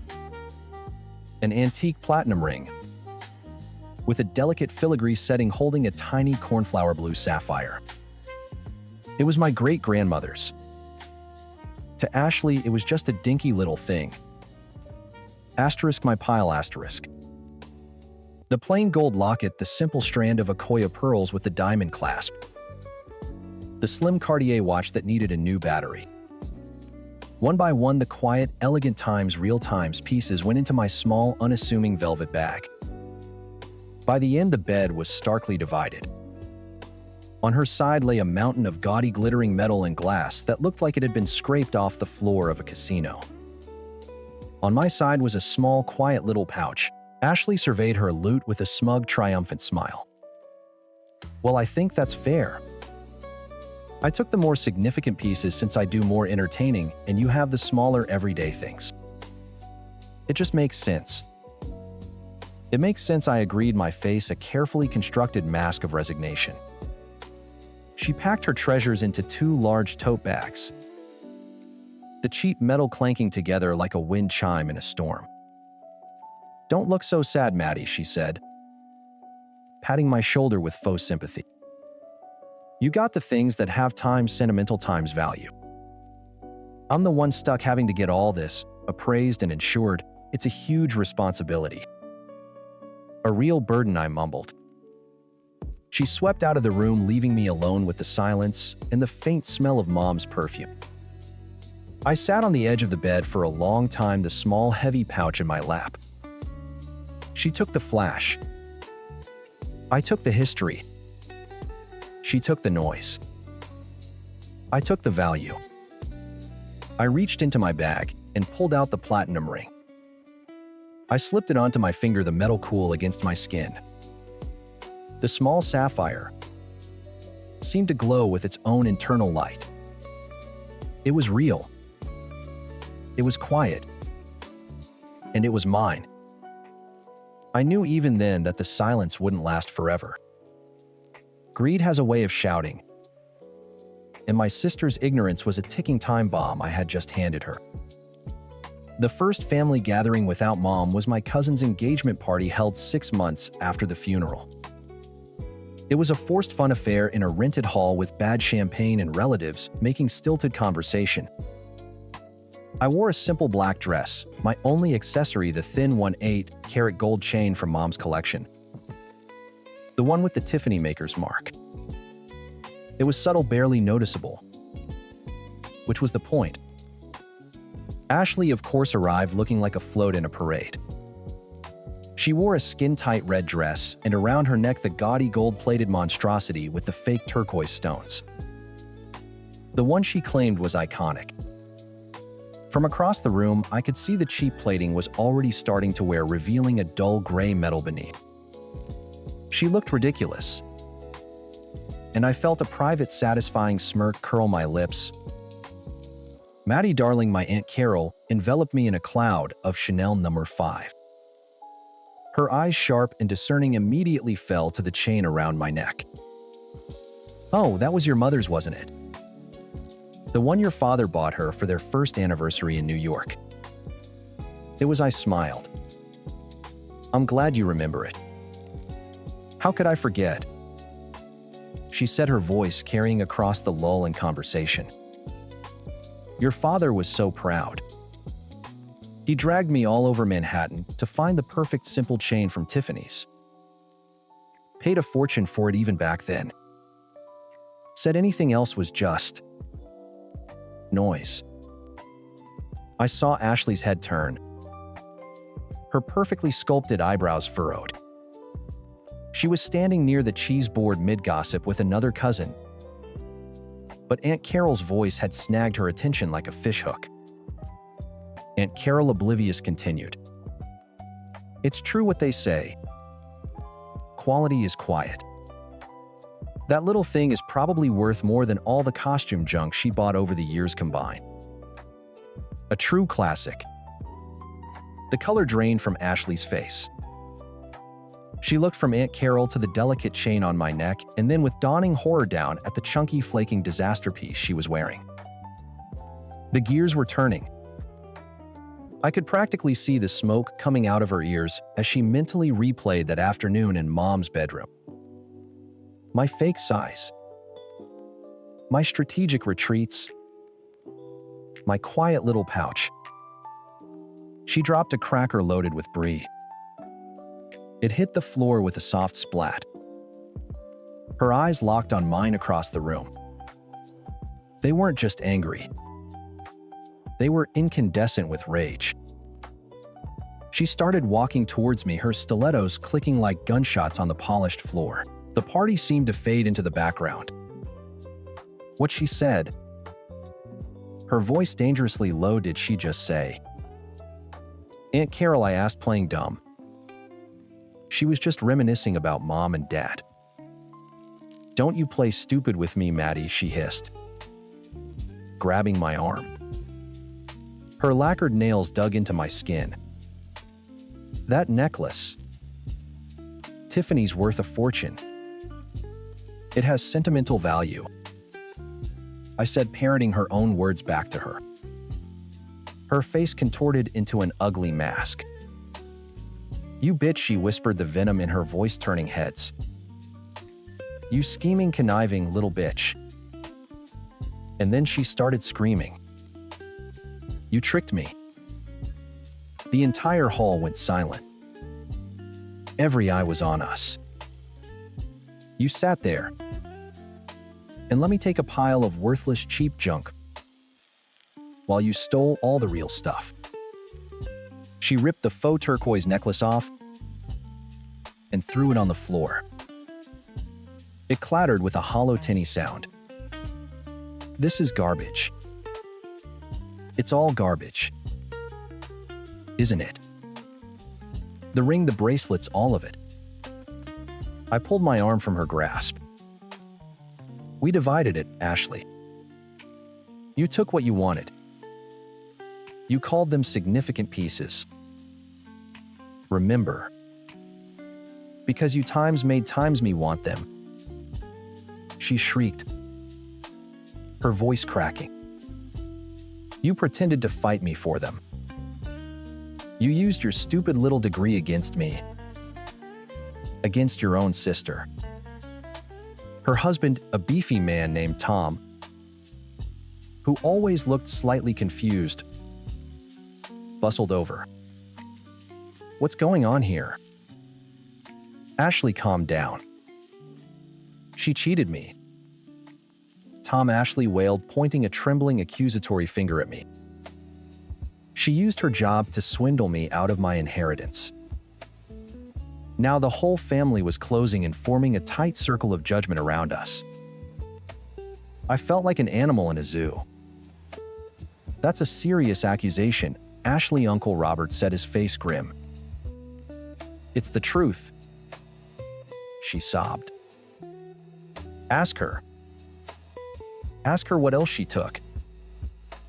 I bet that dinky little sapphire ring is real too. And the boring earrings, she knew. She knew all along, and she let me look like a fool." All eyes turned to me. I could feel the weight of their collective stare. My quiet victory had suddenly become a very public spectacle. "I didn't cheat anyone," I said, my voice steady, though my heart was hammering against my ribs. Ashley's always looked down on my career, called it a silly hobby.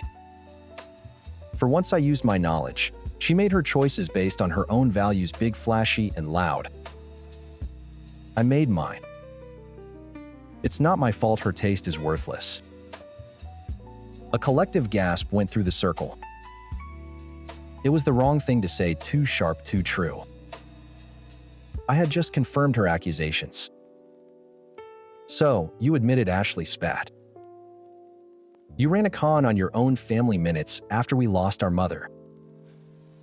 "It's not a con to be quiet and know what you're looking at," I shot back.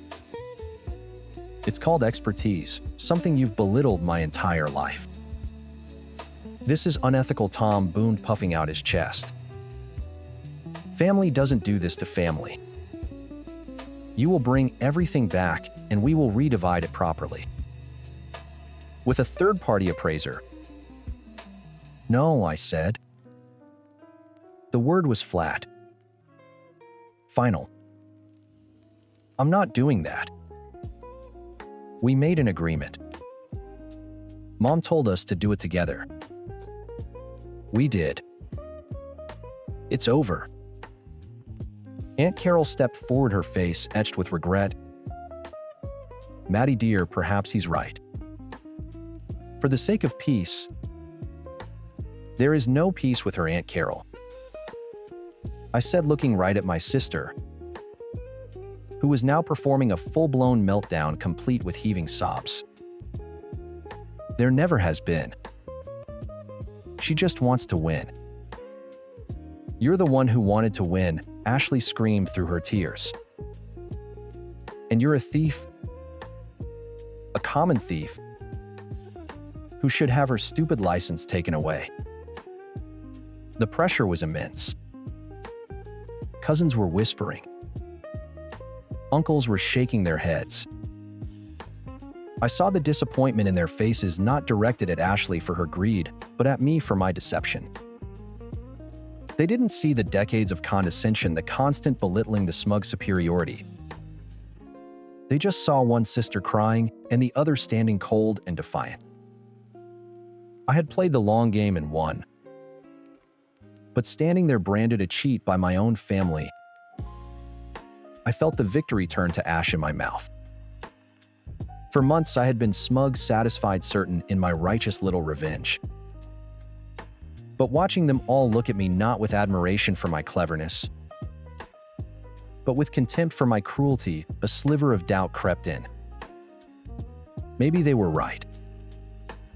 Maybe I had crossed a line. I had used my head, but maybe I'd lost a piece of my heart in the process.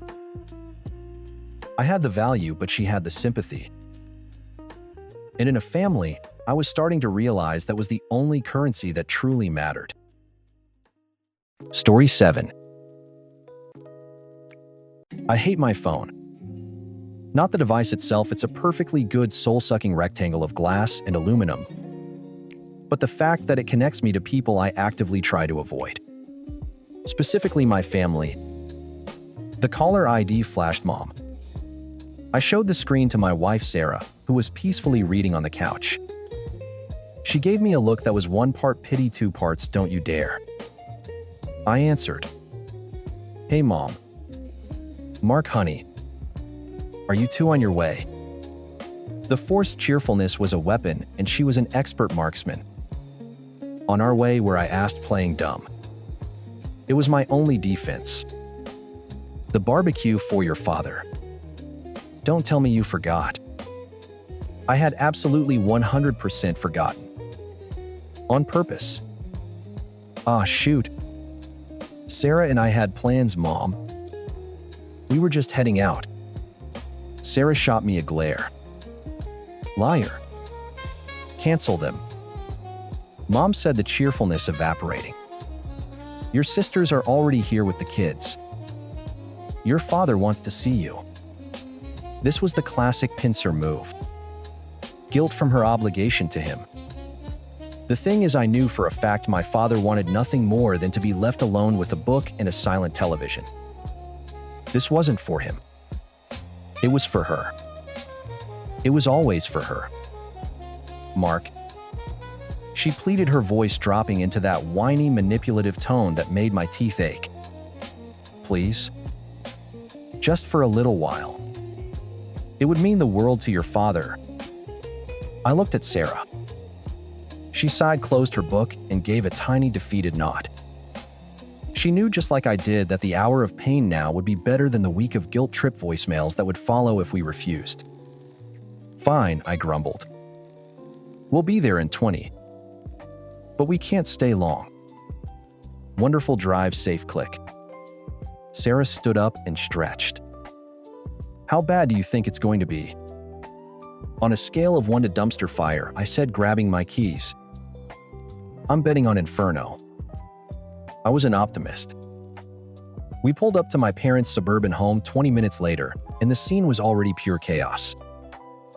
The front lawn looked like a vending machine had exploded, scattering juice boxes and chip bags everywhere. Shrill, indistinguishable screaming echoed from the backyard, punctuated by the tinny blast of some top 40 station I didn't recognize. Deep breaths. Sarah muttered as we got out of the car. Find your happy place. My happy place was anywhere but here. We walked through the side gate into the backyard, and it was like stepping onto the set of a disaster movie. My two sisters, Linda and Karen, were huddled by a cooler, already deep into a box of rosé. Their husbands, Chad and Greg, were manning the grill, Coors Lights in hand, surrounded by a plume of greasy smoke that suggested something was going very, very wrong with the burgers. And then there were the kids. The gremlins. 7 of them in total, ranging from 4 to 10. A shrieking feral pack of them running wild and completely unsupervised. My mom rushed over, her face a mask of frazzled hospitality. "You made it, I'm so glad." She hugged me then, "Sarah, your sisters are, well, they're in a mood. And the kids are a little wound up." "A little," I said, watching my nephew Kyle use a pool noodle to whack his younger cousin over the head. Nobody seemed to notice or care. "Oh, you know," Mom said with a dismissive wave. "Kids will be kids." I spotted my dad. He'd already executed his signature escape maneuver. He was sequestered in the far corner of the pool, half submerged in the bubbling whirlpool, sunglasses on, a frosty beer perched on the edge. He gave me a slow, knowing nod. It was a gesture of pure solidarity. "You're in the trenches now, son. Godspeed." Marky Karen shrieked from across the yard, sloshing pink wine from her plastic cup. "Be a doll and grab your big sis another bottle from the garage fridge, would ya?" "Get it yourself, Karen," I said without looking at her. Sarah nudged me. "Be nice?" "That was me being nice," I muttered. We tried to find a quiet corner, a small island of sanity in the sea of madness, but it was no use. The chaos was magnetic. We were just standing there, trying to look pleasant, when a neighbor from next door, a friendly guy named Dave, poked his head over the fence. "Hey, Frank, smells good over here," he called out to my dad, who pointedly ignored him. Greg, Karen's husband, waved him in. "Come on over, Dave, grab a beer." Dave, a man who clearly made poor life choices, accepted. He came through the gate, a hopeful smile on his face. He was wearing khaki shorts, a polo shirt, and brand new looking white sneakers. He was an innocent, a lamb to the slaughter. He made the fatal mistake of standing near the edge of the pool to talk to Chad. I saw it happen in slow motion. The gremlin pack stopped their various acts of terror. A silent predatory signal passed between them. Their eyes locked on Dave. 3 of the older ones, Linda's twin boys, and Karen's oldest daughter, peeled off from the group. They lowered their shoulders and broke into a dead sprint. "Guys, no," I said, but it was too late. The trio hit Dave like a tiny sugar-fueled battering ram. He yelped, arms flailing, and tumbled backward into the deep end with a massive splash. He surfaced a moment later, sputtering, his polo shirt plastered to his chest, his face a perfect blend of shock and fury. The backyard erupted, not with concern, but with laughter. My sisters were bent over cackling. Chad and Greg were howling, slapping their knees. "Oh my God," Linda gasped, wiping away a tear of mirth. "They got you so good, Dave." Sarah and I were the only ones not laughing. I walked over to the edge of the pool. "You okay, man?" Dave slicked his wet hair back, his jaw tight. "I'm fine," he seethed. His phone was in his pocket. His wallet, too. Probably his keys. He hoisted himself out of the pool, dripping and humiliated. "Lighten up, Dave," Karen shouted. "It was just a prank. Kids are having fun." Dave didn't say another word. He just shot a murderous look at my laughing sisters, then stalked back toward the gate, leaving a trail of chlorinated water behind him. The laughter died down as he left, but the energy in the yard had shifted. The gremlins had tasted blood. They were amped up, victorious, scanning the horizon for their next victim. I tried to fade into the background, grabbing a bottle of water and retreating to a spot near the patio door. I just had to survive another 30 minutes. I could do it. I could be a ghost. But you can't hide from predators. I felt it before I saw it. A sudden quiet in the shrieking. A change in the air. I looked up from my water bottle and saw them. 3 of them. Kyle, Dylan, and Chloe. The same 3 who had sacrificed Dave to the pool gods. They were standing 20 yards away near the smoking grill. And they were staring right at me. A slow, wicked grin spread across Kyle's face. He nodded to the other 2. There was no mistaking the intent. I was standing maybe 5 feet from the pool's edge. I was the next target. They lowered their heads. They started to run. Their little legs churned, picking up speed, a thundering of tiny feet on the grass. They were a unified force of destruction. A heat-seeking missile of childhood malice aimed directly at my back. I had a split second. A single moment to decide. Let them hit me, sacrifice my phone, my wallet, my dignity, all for their parents' twisted amusement. Or not. Their gleeful war cry shrieks filled the air as they closed the distance. 10 feet? 5 feet. I saw them coming. I am Alexander, and here's your story. It wasn't a decision so much as an instinct. A flick of a switch between victim and not today. At the last possible fraction of a second, I took one simple calm step to my left. Physics did the rest. The 3-child projectile, having aimed for a stationary object that was no longer there, had nowhere to go but forward. Their combined momentum was impressive. They shot past the spot where I'd been standing, a tangle of flailing limbs and surprised shrieks, and plunged directly into the deep end of the pool. The splash was enormous. For a single beautiful second, there was silence, broken only by the sound of displaced water slapping against the concrete. Then all hell broke loose. "My baby's Linda!"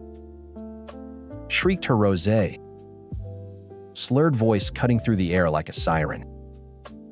Karen was right behind her. "What the hell did you do, Mark?" They scrambled toward the pool, all pretense of tipsy fun gone, replaced by screeching, panicked rage. Chad and Greg dropped their tongs and sprinted over, their faces red with booze and anger. I didn't move. I just stood there watching the chaos I had failed to become a part of. Kyle and Dylan surfaced, sputtering and coughing, their eyes wide with shock. But Chloe, the youngest of the trio, was thrashing, her head bobbing under the water. "She can't swim," Linda screamed, pointing a trembling, accusatory finger at me. "You idiot, she can't swim." Greg, a man who outweighed me by a good 50 pounds of beer and bad choices, dove in with a clumsy belly flop that sent a tidal wave over the side. He grabbed Chloe and hauled her to the steps, where she sat coughing up chlorinated water and crying. The other 2, Kyle and Dylan, were paddling frantically. "My phone," Dylan wailed, pointing toward the bottom of the pool. "Mom's phone was in my pocket." "Mine too," Kyle yelled. "Dad's." And there it was. The real source of the panic. Not the near drowning, but the submerged electronics. Karen whirled on me, her face a grotesque mask of fury. "Are you happy now? You could have killed her. And Greg's brand new iPhone is ruined. What is wrong with you?" "Me," I said, my voice dangerously calm. Sarah had moved to my side, her hand on my arm. "I didn't do anything. I just moved. Maybe if you were watching your children instead of power drinking cheap wine, they wouldn't have been using a human being as a bowling pin." "They're kids," Chad bellowed, stepping up to me, jabbing a finger in my chest. "They were just having fun. You're supposed to just take it. It's a joke." Pushing a 40-year-old man into a pool is a joke, Sarah shot back, her voice firm. "Ruining his phone is a joke. What's wrong with you people?" You don't have kids, you wouldn't understand. Linda sobbed, cradling her dripping, traumatized daughter who was now more upset about the lost phone than the lack of oxygen. I understand negligence, I said, looking from Linda to Karen to their idiot husbands. I understand that your kids nearly drowned themselves. And you're more pissed off about 2 phones at the bottom of the pool. It's your job to watch them. Not mine, not your neighbors. Yours. My mom was fluttering in the background, wringing her hands. Mark, please just apologize. Let's not fight. I looked past them all toward the whirlpool. My dad hadn't moved. He'd taken off his sunglasses and was watching the entire scene unfold with the detached interest of a man watching a nature documentary. He met my eyes and gave me the slightest of nods. It was all the confirmation I needed. Apologize. I laughed, a sharp, ugly sound. For what? For not letting your feral offspring assault me for your entertainment? No. I'm not apologizing. You're lucky I'm not calling Child Protective Services. That was a mistake. Or maybe it was exactly the right thing to say. Greg had managed to hoist himself out of the pool. He was dripping, furious and unsteady on his feet. You son of a bitch, he slurred, stomping toward me. You think you can come into our house? It's my father's house, I corrected him. You think you can come here and endanger my kid?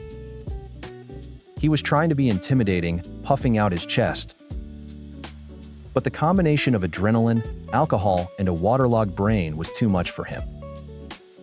He took one more aggressive step, his foot slipped on a wet patch of concrete, and his arms pinwheeled wildly. He went down face first with a wet, meaty smack. He lay there groaning, a perfect metaphor for the entire afternoon. Nobody moved to help him. Okay, Sarah said, grabbing my hand.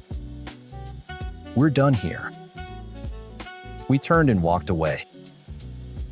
The screaming followed us, a chorus of blame and vitriol. You're an asshole, Mark. This is all your fault. You're paying for those phones. We didn't look back. We walked through the side gate past the exploded vending machine lawn and got in our car. I started the engine and pulled away from the curb, leaving the suburban inferno behind us. The silence in the car was heavy for a full 2 minutes. Well, Sarah said, finally staring out the window. I'd say that went about as expected. I snorted. I owe you $1,000 and a week-long vacation. Damn right you do, she said, but she was smiling. She reached over and squeezed my hand. You did the right thing, you know. I know. My phone buzzed in my pocket. I pulled it out at the next red light. A new group text had been created. Family emergency.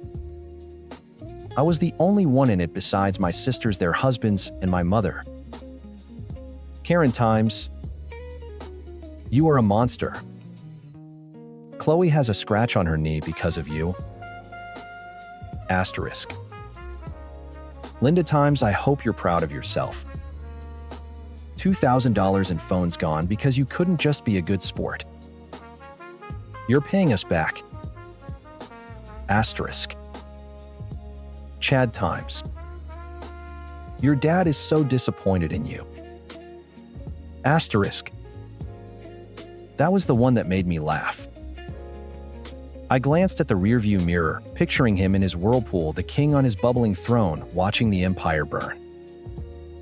Disappointed. He was probably the proudest he'd been of me in years. Mom Times Mark. Please call me.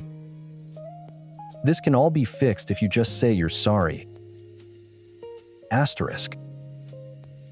I showed the screen to Sarah. She read the messages and shook her head slowly. "They're insane," she said. "Actually medically insane." "They're not insane," I said, turning the phone over in my hand. "They're just selfish, entitled idiots who never grew up. And they're raising a new generation of them." I held my thumb over the leave conversation button. It felt like the culmination of decades of this nonsense. All the forced holidays, the biting my tongue, the playing along with the jokes. It was all a build-up to this. A choice. The same choice I'd had at the edge of the pool. Let them shove me or step aside. I stepped aside. I blocked every number in the group. Linda, Karen, Chad, Greg, even my mom. I knew she was just their pawn, but enablers are part of the machine. "What about your dad?" Sarah asked quietly. "Dad and I have an understanding," I said. "He'll call me from the landline tomorrow when everyone's gone." We drove the rest of the way home in comfortable silence. I knew the war wasn't over. There would be voicemails, emails, attempts to get other relatives involved. But for the first time, I didn't feel dread. I didn't feel guilt. I felt the clean, quiet peace of a door firmly closed.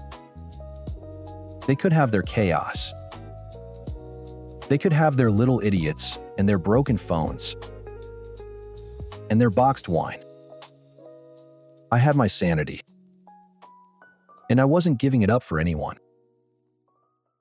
Story 8. Living at home at 22 wasn't my grand plan, but it was a smart one.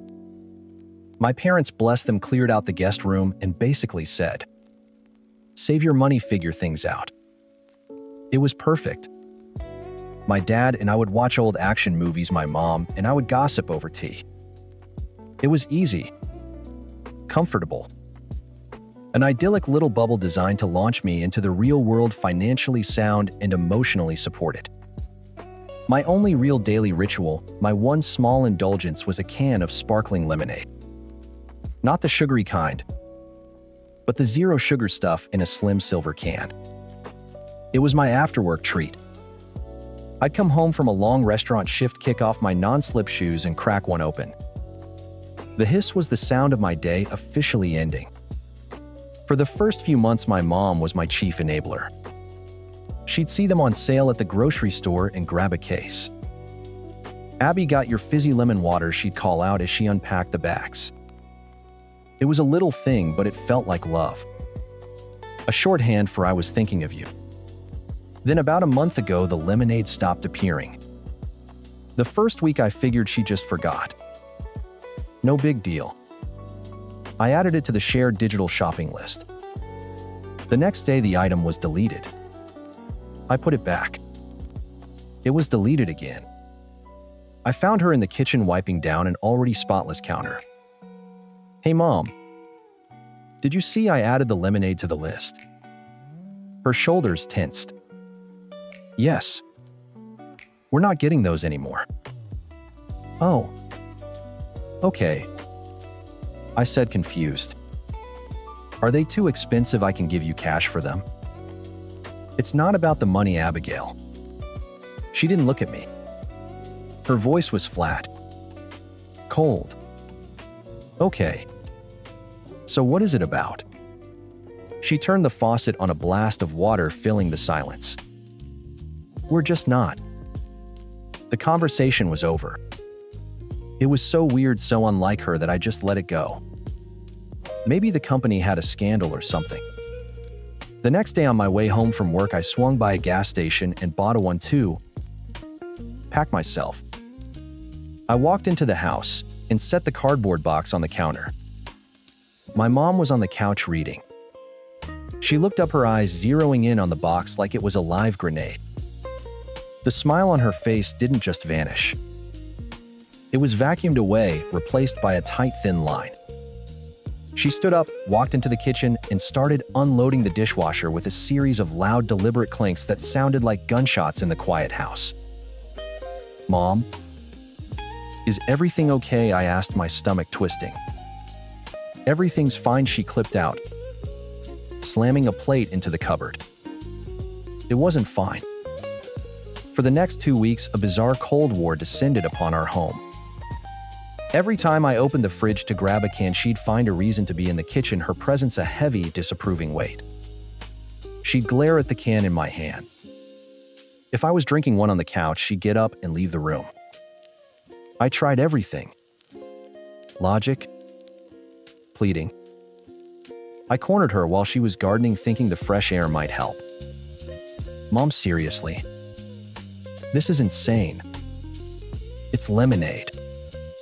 Did you read an article that says it's bad for you? Because it's just carbonated water and flavoring. There's no sugar.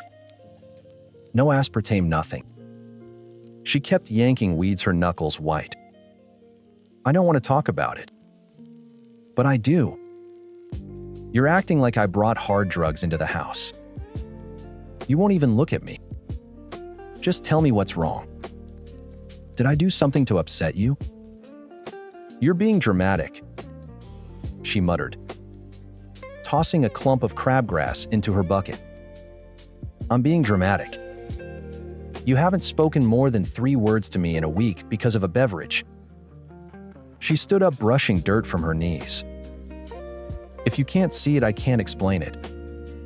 She walked back inside, leaving me alone in the yard, my head pounding with frustration. My dad was useless. When I asked him what was going on, he just shook his head.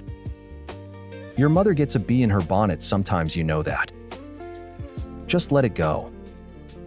It'll pass." But it wasn't passing. It was getting worse. The air in the house was thick with unspoken tension. The silence was louder than any argument. I started feeling like a trespasser in my own home. My simple habit recast as some terrible crime. I was hurt, I was angry, and most of all, I was utterly bewildered. What on earth had possessed my mother? Last night was the breaking point. It was the end of a brutal double shift. My feet ached. A customer had accused me of stealing his pen. It was in his shirt pocket, and all I wanted was my stupid can of lemonade and 15 minutes of brain-dead reality TV. I walked in, dropped my bag, and went straight to the fridge.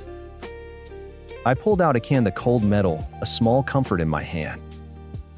I popped the top. The familiar hiss echoed through the kitchen, and my mother appeared in the doorway like a ghost. Her face was pale, her eyes wide and glittering with something that looked terrifyingly like rage. "I cannot believe you," she whispered, her voice trembling. I sighed, too tired for this. "Mom, for the love of God. It is a can of lemonade. You don't get it." She suddenly shrieked, the sound so sharp and loud it made me flinch. "You are so unbelievably selfish. You just waltz in here day after day, and you shove it in my face. Do you have any idea what you're doing to me? To this family?" Tears were streaming down her face now. She was completely hysterical. "What are you talking about?" I yelled back, my own exhaustion and frustration boiling over. "Doing what to you? It's a drink. It affects literally no one." "It affects me," she screamed, pointing a shaking finger at me. "I see you. I see what you're doing, and you don't even have the decency to care how it makes me feel." My dad rushed in from the living room, his face a mask of alarm. "Mary, calm down. What's going on?" She ignored him. Her eyes locked on mine. They were filled with a terrifying mix of fury and anguish. "That's it," she said, her voice dropping to a low, deadly serious tone. "I'm done. I'm done watching you do this to yourself, to us. She took a deep breath, her whole body rigid. Either that habit stops right now, or you can pack your bags and get out. I want it out of my house and I want it to stop. I mean it, Abigail. The world tilted. Kicked out over lemonade. The absurdity of it all crashed into the genuine threat in her eyes. The cold can in my hand suddenly felt like it weighed 100 pounds. Stop? I asked, my voice barely a whisper. My mind was racing, trying to find a single thread of logic in her breakdown. Stop? Times? What times? What are you talking about? You have to tell me what you think is going on. My mom just stared at me, her tears slowing, her expression hardening into something unreadable and absolute. You know, she said, her voice flat and final. You know exactly what? The words hung in the air, heavy and poisonous. You know. I stared at her, my mind a blank wall of static. My dad hovered uselessly in the doorway, wringing his hands. For a solid 10 seconds, nobody moved. Then I turned without a word, walked to the sink, and poured the entire can of lemonade down the drain. The fizzy sound was obscene in the silence. I rinsed the can, placed it in the recycling bin with a quiet click, and walked past both of them to my room. I didn't pack. I just sat on my bed in the dark, my phone clutched in my hand. I scrolled to my brother's contact. Alex answered on the second ring. Hey, what's up? Mom threatened to kick me out. I said, my voice flat. What? Over what? Lemonade. Silence. Then a weary sigh. I'll be there in an hour. Don't do anything stupid. An hour later, the four of us were sitting at the dining room table. It felt like a corporate intervention. Alex sat at the head, a self-appointed mediator. My dad was next to my mom, looking like he'd rather be anywhere else on earth. I sat opposite them, my hands folded neatly on the table. Alex cleared his throat. Okay. Mom. Abby says you told her to stop her habit or move out. We need you to explain what that means. Right now. My mom stared at her hands, twisting her wedding ring. She knows. No, I said, my voice dangerously calm. I really truly don't. I've spent a month trying to figure out what I did wrong, and I have nothing. So please just tell me. What is the habit you think I have? She took a shaky breath and finally looked at me. Her eyes red-rimmed and full of a terrible misplaced certainty. I saw a documentary a couple of months ago. Abigail. On eating disorders. The world stopped spinning. It was so far out of left field I almost laughed. A documentary. Of course. And I started paying attention, she continued, her voice gaining a frantic momentum as she finally unleashed the theory she'd been building in her head. It all fits. All the signs. You're so thin. You're always wearing those big baggy sweaters and sweatshirts even when it's not cold. Layers. That's what they do to hide their bodies. She pointed a trembling finger at my wrist. And that watch. You never take it off. You're obsessed with it. Counting every step, every calorie you burn. It's a compulsion. My brother stared at her, his mouth slightly agape. I just watched her, a cold dread washing over me. And the meal, she said, her voice rising. I never see you eat a real meal anymore. You come home from work and you're never hungry for dinner. You just grab one of those cans.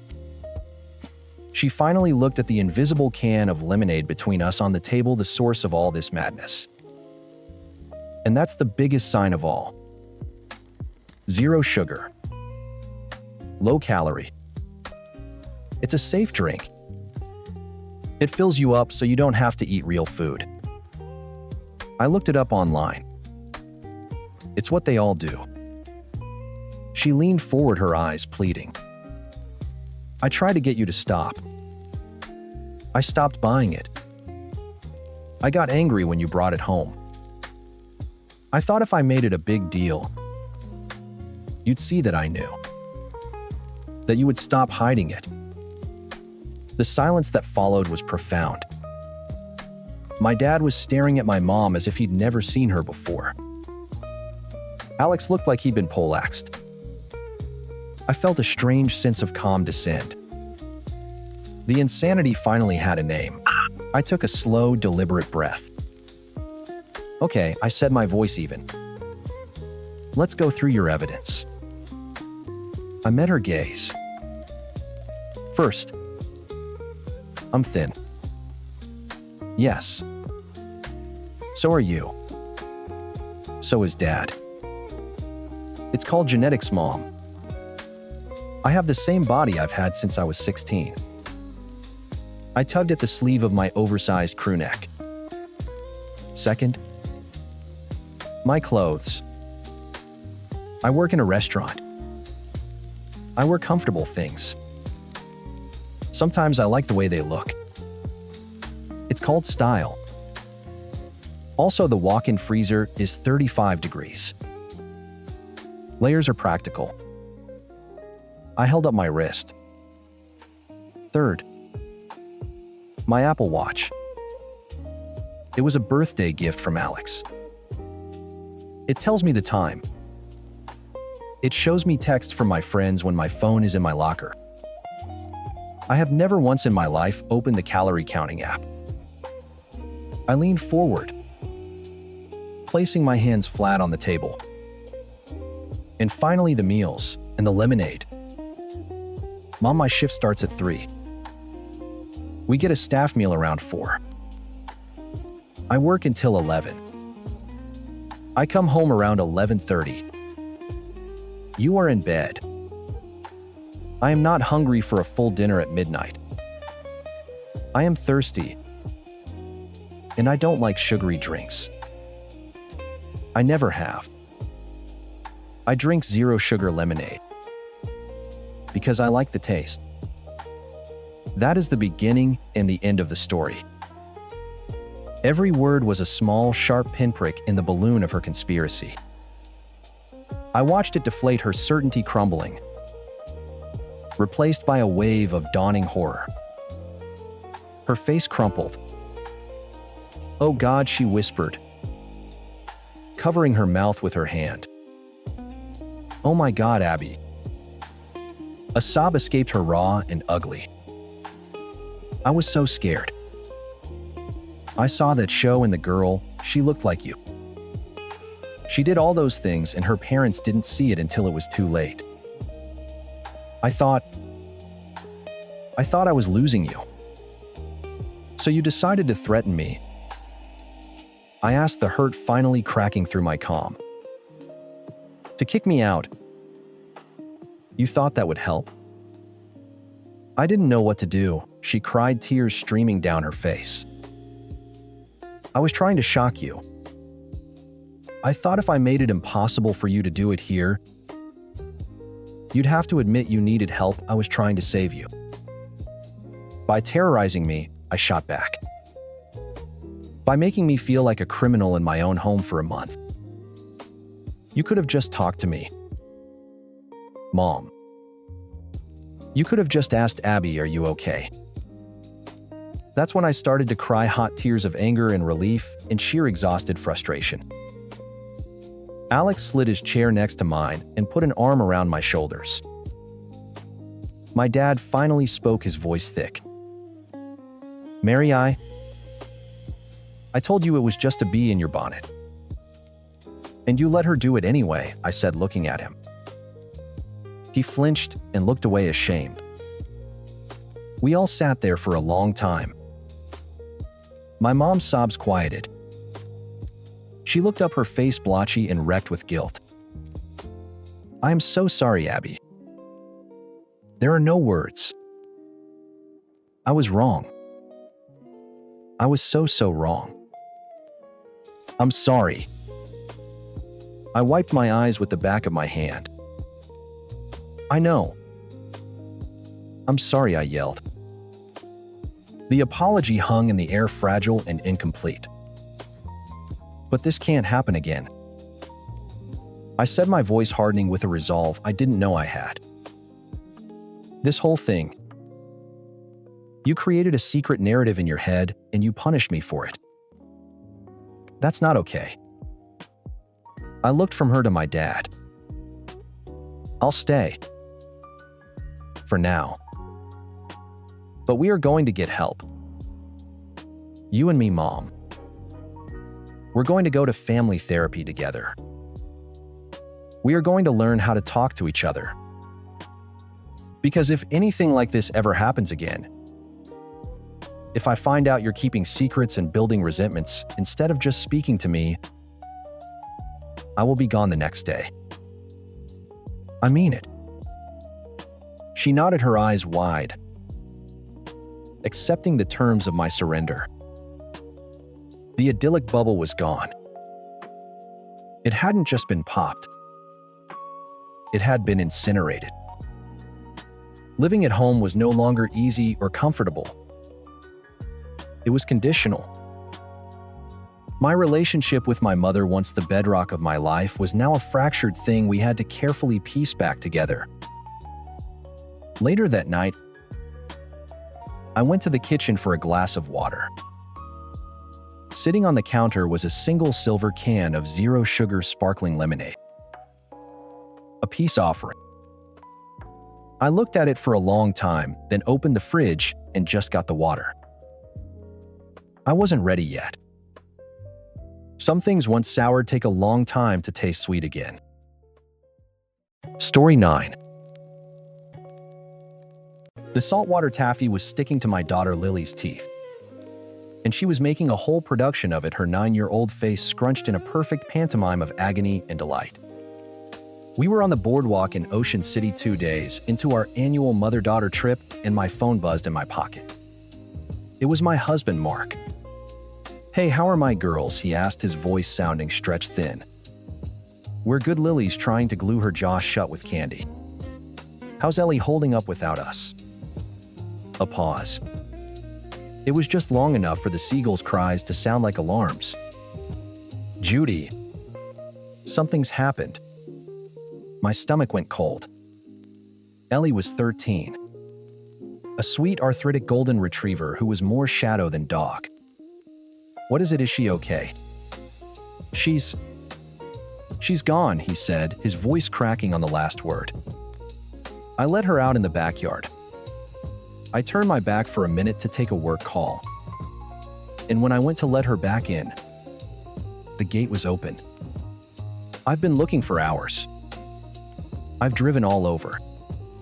She's just gone." I sank onto a bench, the world tilting. Lily stopped her taffy pulling and looked at me, her eyes wide. "What's wrong, Mommy?" I put my arm around her. "Mark, are you sure? Did you check Mrs. Henderson's yard? You know she loves to sneak over there for treats." "I checked everywhere. Judy. Everywhere. I'm so sorry." He sounded devastated. He sounded like a husband who had lost the family dog. But something felt wrong. A little piece of grit in the mechanism. When he'd started working from home a year ago, his patience for Ellie had evaporated. He complained about her shedding the click-clack of her nails on the hardwood, the way she'd lie in the doorway of his home office. "It's like she's mocking my productivity," he'd grumbled more than once. His affection had curdled into a kind of low-grade constant annoyance, a jealousy I couldn't quite wrap my head around. He was jealous of a dog. We cut the trip short and drove the 3 hours home in near silence, Lily crying softly in the backseat. I tried to believe his story. a gust of wind, a faulty latch. An old dog getting confused. It could happen. But when we pulled into the driveway, Mark was on the front porch nursing a beer. He looked calm. Too calm. He hugged me, patted Lily's back, but his eyes were dry. There was no sign of the frantic man I'd spoken to on the phone. The house felt hollowed out. Ellie's water bowl was gone. Her bed in the corner of the living room had been put away. It was like he hadn't just lost her. He'd erased her. I already put her things in the attic, he said, reading my mind. Figured it would be too hard for you and Lily to see them. He thought he was being considerate, but it felt like a desecration. We spent the next 2 days in a fog of grief. Lily and I made missing posters with Ellie's best photo, the one where she has a goofy tongue-out grin. We taped them to telephone poles. Mark helped, but his movements were mechanical. He offered comforting words that landed like stones. She was old, babe. She had a great life. He wasn't grieving with us. He was managing our grief. For days after we got home, the landline rang. We never used the landline. It's basically a telemarketer hotline we keep for emergencies. It was also the number linked to Ellie's microchip. My heart hammered against my ribs as I snatched the receiver. Hello. Hi, is this the owner of a dog named Ellie? A kind professional voice asked. Tears sprang to my eyes. Hope fierce and blinding surged through me. Yes. Oh my God, yes. Is she okay? Where is she? She's a little dehydrated and tired, but otherwise she's fine. My name is Susan. I'm with the Good Shepherd Animal Rescue. Mark walked into the kitchen, his brow furrowed. I mouthed Times. They found her Times and his face went slack. Not with relief. With something else. Something I couldn't name. That's wonderful. Where are you located? I asked Susan, grabbing a pin. We're in Kearney, Nebraska. The pin fell from my fingers. I'm sorry, I must have misheard you. Did you say Nebraska? Yes, ma'am. A truck driver found her wandering near an interstate rest stop and brought her in this morning. Nebraska. We live in Pennsylvania. That's 1,000 miles away. It made no sense. How? How is that possible? We were wondering the same thing, Susan said gently. But the microchip is a match. After I hung up, my mind reeling, I turned to Mark. His face was a closed door. What is it? I asked, my voice trembling. Nebraska, he scoffed, shaking his head. That's impossible. It has to be a mistake. It's not a mistake, Mark. They scanned her chip. It's her. He ran a hand over his face, and for the first time he looked agitated. He started pacing. Okay, I know what happened. Someone must have stolen her. Snatched her right out of the yard. They probably drove her out there and dumped her when they realized how old she was. Sick bastards. His explanation was a flimsy fishing net full of holes. Who steals a 1-3-year-old arthritic golden retriever and drives her halfway across the country just to abandon her? The story he was spinning was more unbelievable than Ellie learning to teleport. My gut, that primal instinct I'd been silencing for days, was screaming at me now. Asterisk, he's lying. He's lying. He's lying. Asterisk. That evening, Mark went out to play poker with his friends. He was gone for the night. I watched his headlights disappear down the street. my heart a cold, heavy lump in my chest. I knew what I had to do. It felt insane. It felt like a violation. But I couldn't shake the image of his calm, placid face when we'd arrived home to an empty house. His new car had one of those dash cams that records everything. He was so proud of it. For insurance purposes, he'd said. I grabbed the spare key from the junk drawer, my hand shaking so badly I could barely fit it in the lock. The garage was cold and smelled of oil. I slipped into the driver's seat of his immaculate sedan, the leather squeaking under my weight. The small camera was mounted just behind the rearview mirror. A tiny red light blinked oblivious. With trembling fingers, I ejected the small micro SD card. It felt hot to the touch, like a stolen jewel.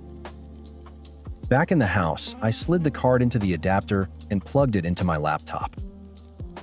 The folder was full of video files labeled by date. I scrolled back.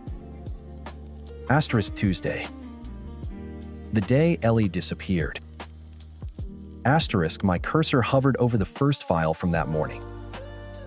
My stomach churned with a nauseous mix of dread and certainty. I was about to either confirm my husband was a monster or discover that I was a paranoid, untrusting wife. There was no in between.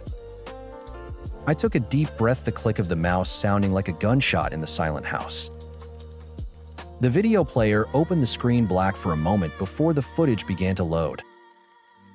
Just then I heard the crunch of tires on the gravel driveway. Headlights slashed across the living room windows. He was home early. My hand flew to the trackpad, slamming the laptop shut a second before the front door opened. The click of the deadbolt sliding home sounded like a cell door locking. Judy, you're still up? Mark's voice was thick-laced with beer and poker night, bonhomie. He dropped his keys in the ceramic bowl by the door. Couldn't sleep, I said, my own voice a stranger's. I didn't turn around from the kitchen table. The laptop felt like a live grenade in front of me. Yeah, this whole Ellie thing has been rough, he said, coming up behind me. He put his hands on my shoulders, and I had to physically restrain myself from flinching. We'll get through it. He kissed the top of my head and padded off toward the bedroom. I waited until I heard the shower turn on. Then, with a hand that felt disconnected from my body, I opened the laptop again. I pressed play. The footage was timestamped Tuesday morning, 9:14 a.m. The camera showed our street, then the turn onto the highway. Mark was humming along to the radio. Ellie was in the passenger seat, her graying muzzle resting on the center console. She looked calm, happy to be on a car ride with her person. My stomach twisted. He drove for hours. He crossed the state line into Ohio, then kept going. The scenery blurred into an endless ribbon of concrete and trees. He didn't stop for water. He just drove. Finally, he pulled off the interstate onto a dusty rural access road. He got out, opened Ellie's door, and clipped on her leash. She trotted beside him, tail giving a few hopeful thumps. He walked her into a wide, empty field bordered by woods. He unclipped the leash. For a moment, he just stood there. Ellie looked up at him, her old brown eyes full of absolute trust. He reached into the back seat and pulled out her favorite worn frisbee. My breath caught in my throat. Asterisk. No. Asterisk. He wound up and threw it a perfect soaring arc toward the far end of the field. Go get it, Elle, fetch, he yelled, his voice bright and encouraging on the recording. Ellie, bless her arthritic heart, took off in a clumsy, joyous gallop. As she bounded away, he turned, walked calmly back to the car, and got in. He didn't look back. He just started the engine and drove away, leaving a small cloud of dust in his wake. The camera recorded the empty road ahead as he merged back onto the highway heading east. Heading home. I watched it 3 times. The casual, calculated cruelty of it knocked the air from my lungs. He didn't just abandon her. He used her love for him, her trust, as the weapon to do it. The next morning, I waited until Lily was on the school bus. Mark was in his office on a video call laughing with a client. I walked and set the laptop on his desk and hit play. I didn't say a word. He watched, his smile evaporating. The color drained from his face, leaving a pasty, slack-jawed mask. The video ended.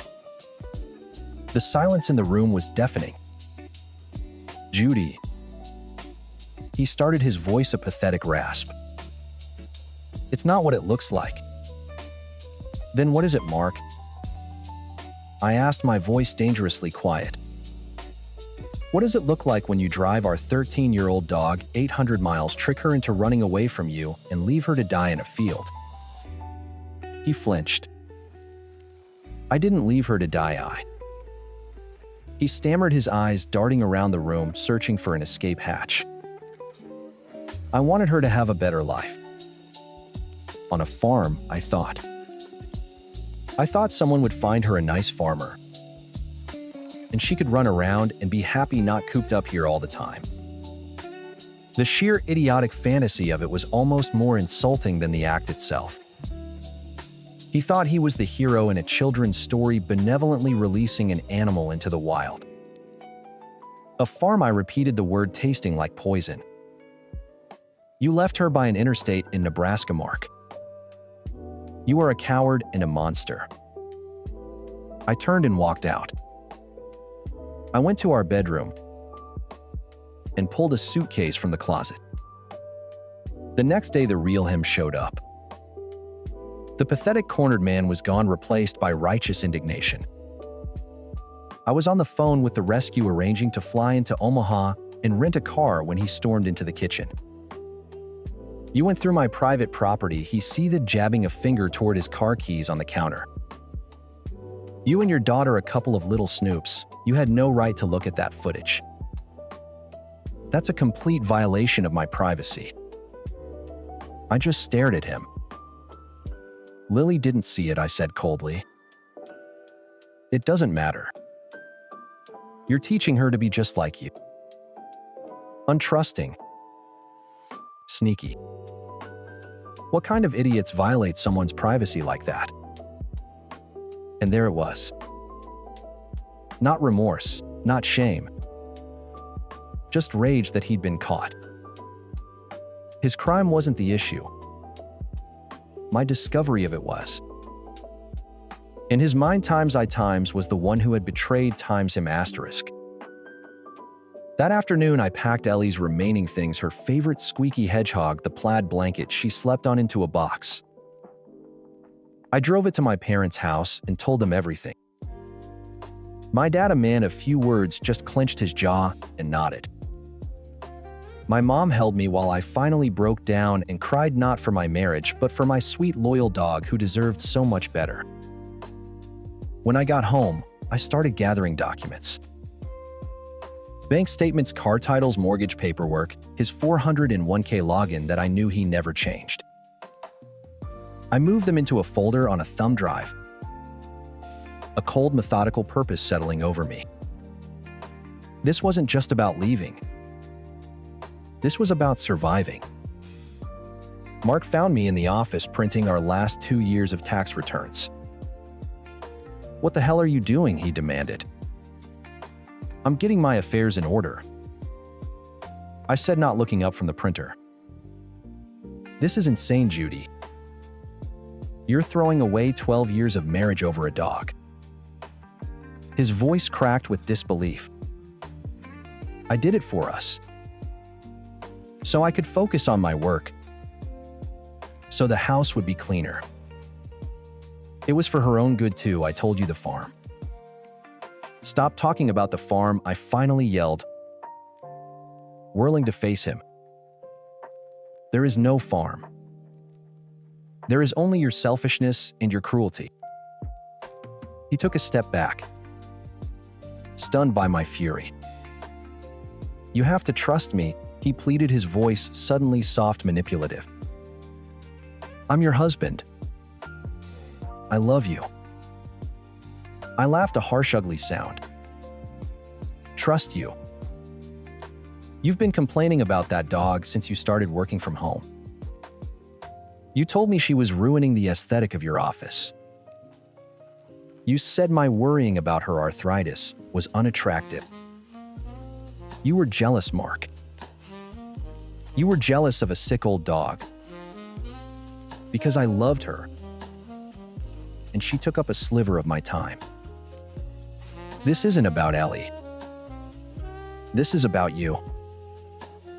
Your ego is so fragile you couldn't handle not being the center of attention for 5 minutes. The truth of it hung in the air between us, stark and undeniable. I saw it all now, the little misogynistic digs disguised as jokes, the subtle ways he'd isolated me from my friends, his resentment of anything that brought me joy outside of him. Ellie's abandonment wasn't an isolated incident. It was a symptom of a sickness I had refused to see. I pulled the last page from the printer and slipped the whole stack into a manila envelope. I'm going to Nebraska tomorrow to get my dog. When I get back, I'm moving in with my parents. Lily's coming with me. You'll be hearing from my lawyer." I walked past him, my suitcase bumping against the doorframe. For the first time in days, I didn't feel broken. I felt clear. The man in my house was a stranger, and I was finally on my way to a rescue. We both were. Story teen. My name is Barbara, but you could call me Ben's sister. And everyone in my house would know who you were talking about. My actual name is just a placeholder, a word my parents use when they need a free babysitter. It's always been this way. My brother Ben is autistic. Not the quirky genius kind you see in movies. The screaming, hitting, can't handle a wrinkle in his sock kind. And my entire life has been shrink-wrapped around his needs, his schedule, his meltdowns. My 5th grade choir concert, Mom missed it because Ben refused to wear anything but his Batman pajamas, and she had to wrestle him for an hour. I remember standing on the risers, a stupid red bow, and my hair scanning the crowd for her face. Instead, I found Mrs. Davison, my best friend Rachel's mom, who gave me a huge thumbs up and mouthed, "You were amazing." She had a bouquet of carnations for me afterward. My mom handed me a cold slice of pizza when I got home and said Ben finally calmed down. When I made the varsity soccer team as a freshman, Dad was out of town for work. Mom was supposed to take me to the first practice. I waited by the door, cleats tied, shin guards digging into my calves for 45 minutes. Finally, I called Rachel, choking back tears. Mrs. Davison picked me up 10 minutes later, no questions asked. She was at every single one of my home games that season, screaming my name from the bleachers. My own mother never saw me play. Not once. The worst was Disneyland. I was 10. It was supposed to be the trip of a lifetime. I'd saved up my allowance for a year to buy my own set of sparkly mouse ears.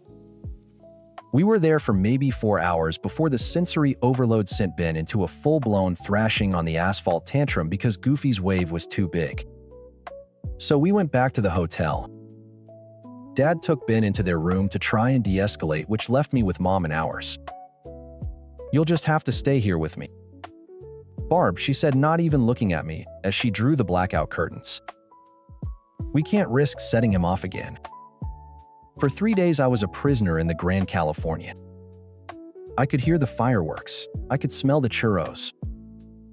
I watched other kids running down the hallway in their swimsuits, laughing on their way to the pool.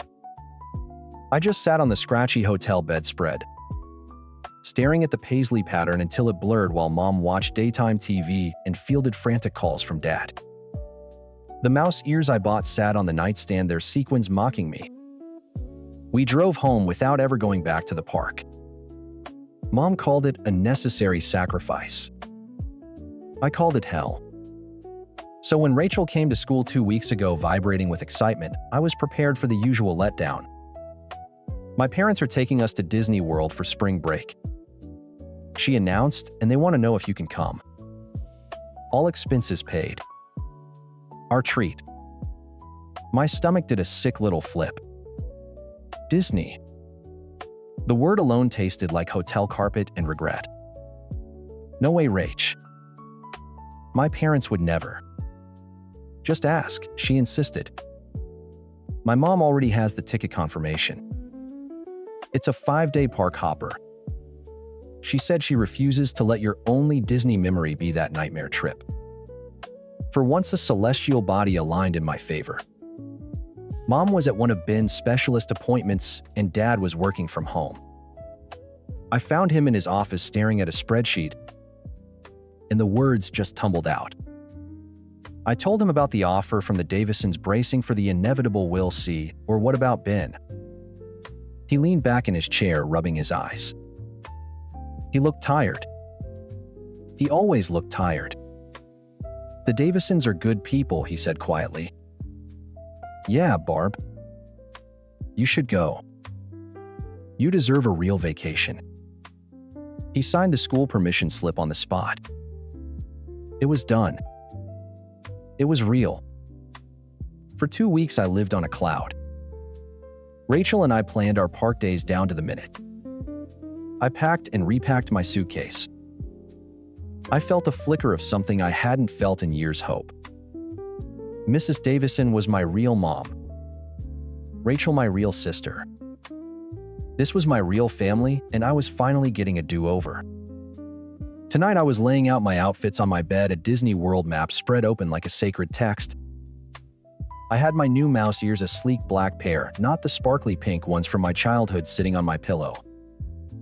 The door was cracked open, and I could hear the low hum of the TV downstairs where Dad was watching the game. That's when I heard the soft padding of footsteps in the hall.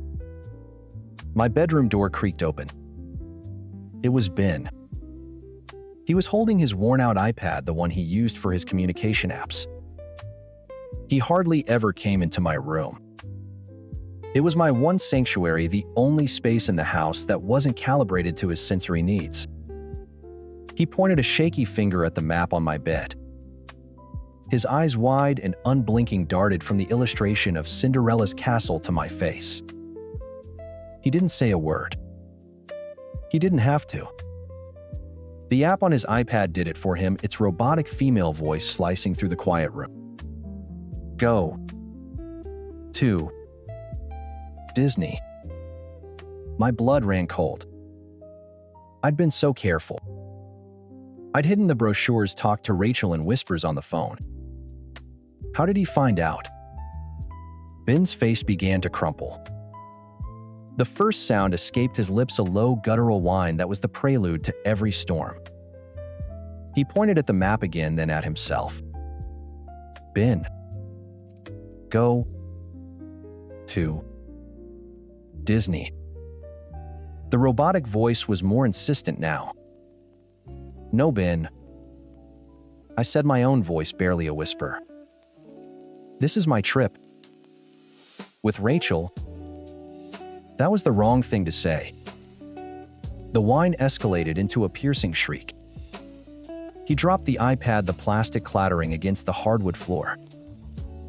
His hands flew to his ears, and he started rocking back and forth, his shrieks turning into rhythmic, choked sobs. No. No, Ben, go to Disney. Ben, go.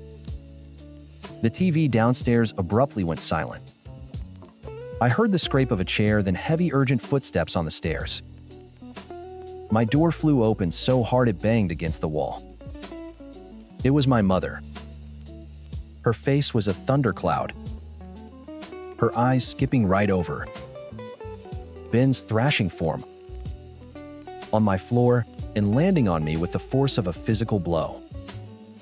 She didn't have to say a word. I saw it all in that one look, the blame, the fury, the years of resentment bubbling to the surface. The dream was over.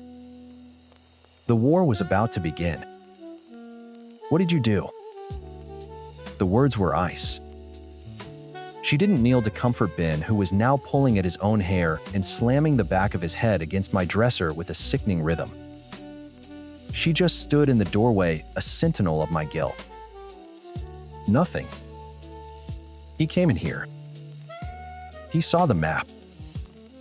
You flaunted it in his face, she hissed, finally moving. But only to step between me and Ben, shielding him from my sight, as if I were the monster. You knew this would happen. You were selfish. I was in my own room. I shot back, my voice cracking. Downstairs, I heard my dad's heavy sigh and the click of the TV turning off for good. He was coming. This is everyone's house, Barbara. Mom said, her voice dangerously low as she tried to pry Ben's hands from his hair. You don't get your own private world. Not when your brother needs. She trailed off, wrestling with him. He let out another shriek and tried to bite her arm. Needs what? I demanded, my hands clenched into fists.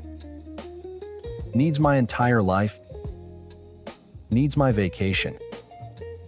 That's it, she snapped, her head whipping around to face me, her eyes blazing. The trip is off. You are not going to Florida. The floor fell out from under me. What? Dad already said I could go. He signed the form. Well, I'm unsigning it. She yelled, her voice finally matching the volume of Ben's wails. We're going on a family trip. All of us. We'll drive to Washington, D.C. We'll see the monuments. A 14-hour car ride with Ben. Stuck in a metal box. Endless loops of his favorite 5 songs on the stereo. The smell of fast food. Bags. Stopping at every other rest stop. Because the hum of the tires was too loud or too quiet. It was Disneyland all over again. But worse. It was a punishment. I'm not going. I said the words, feeling alien and powerful in my mouth. Oh, you're going, she said, a cruel little smile touching her lips. Because this family does things together. This family does things for Ben, I screamed, the last thread of my control snapping. My entire life is one long sacrifice for him, and I'm done. He can't help it, she screamed back. He's your brother. He's younger than you and he has autism. His feelings are more important right now. There it was. The truth I had swallowed my entire life finally said out loud. Not a sacrifice, but a hierarchy. And I was at the bottom. Something inside me didn't just break. It detonated. I don't care, the shriek ripped out of my throat, raw and full of a hate that scared even me. Ben flinched, his own cries momentarily silenced by the sheer venom in my voice. Mom stared, her mouth agape. I don't care about his feelings. I don't care that he has autism. What about me? What about my feelings for once in my goddamn life? I hate this house. I hate you. And I wish he was never born. The final words hung in the air, thick and poisonous. I said them right to Ben's face. His wide, terrified eyes locked on mine. The tantrum rebooted, but this time it was different. It was a sound of pure terror, a howling, animalistic grief that echoed off the walls. He scrambled away from me, crab walking backward until he hit the hallway, where he curled into a ball, shrieking my words back at me in a garbled, frantic mimic. Never born. Never born. See what you did? My mother's voice was a whisper of pure loathing. She advanced on me, her finger pointing at my face. You are a rude, ungrateful, monstrous brat. I hear a girl who's at her breaking point. My dad was standing behind her in the doorway, his face grim. He looked ancient. Stay out of this, Mark, my mother warned, not turning around. No, he said, his voice quiet but absolute. I won't. He stepped into the room, his eyes finding mine. There wasn't anger in them. There was a deep, soul-crushing sadness, and something else I'd never seen before understanding. What you said was a terrible thing, Barb. You can't ever take that back. I flinched, tears finally spilling down my cheeks. But I know why you said it, he continued, his gaze shifting to my mother. I grew up with 2 brothers on the spectrum, Helen. Remember I told you about it. I spent my entire childhood walking on eggshells, making myself smaller so they could be comfortable. My parents called it keeping the peace. It wasn't peace. It was erasure. My mother was silent, rigid. He looked back at me. Your mother is right. This family does things for Ben. It has to a point. But it's been too much for too long. We let it happen. I let it happen. He took a deep breath. You're going to Disney World. The discussion is over. Mark, you can't be serious, Mom whirled on him. After what she just said to her brother. Because of what she just said, he corrected her, his voice firm.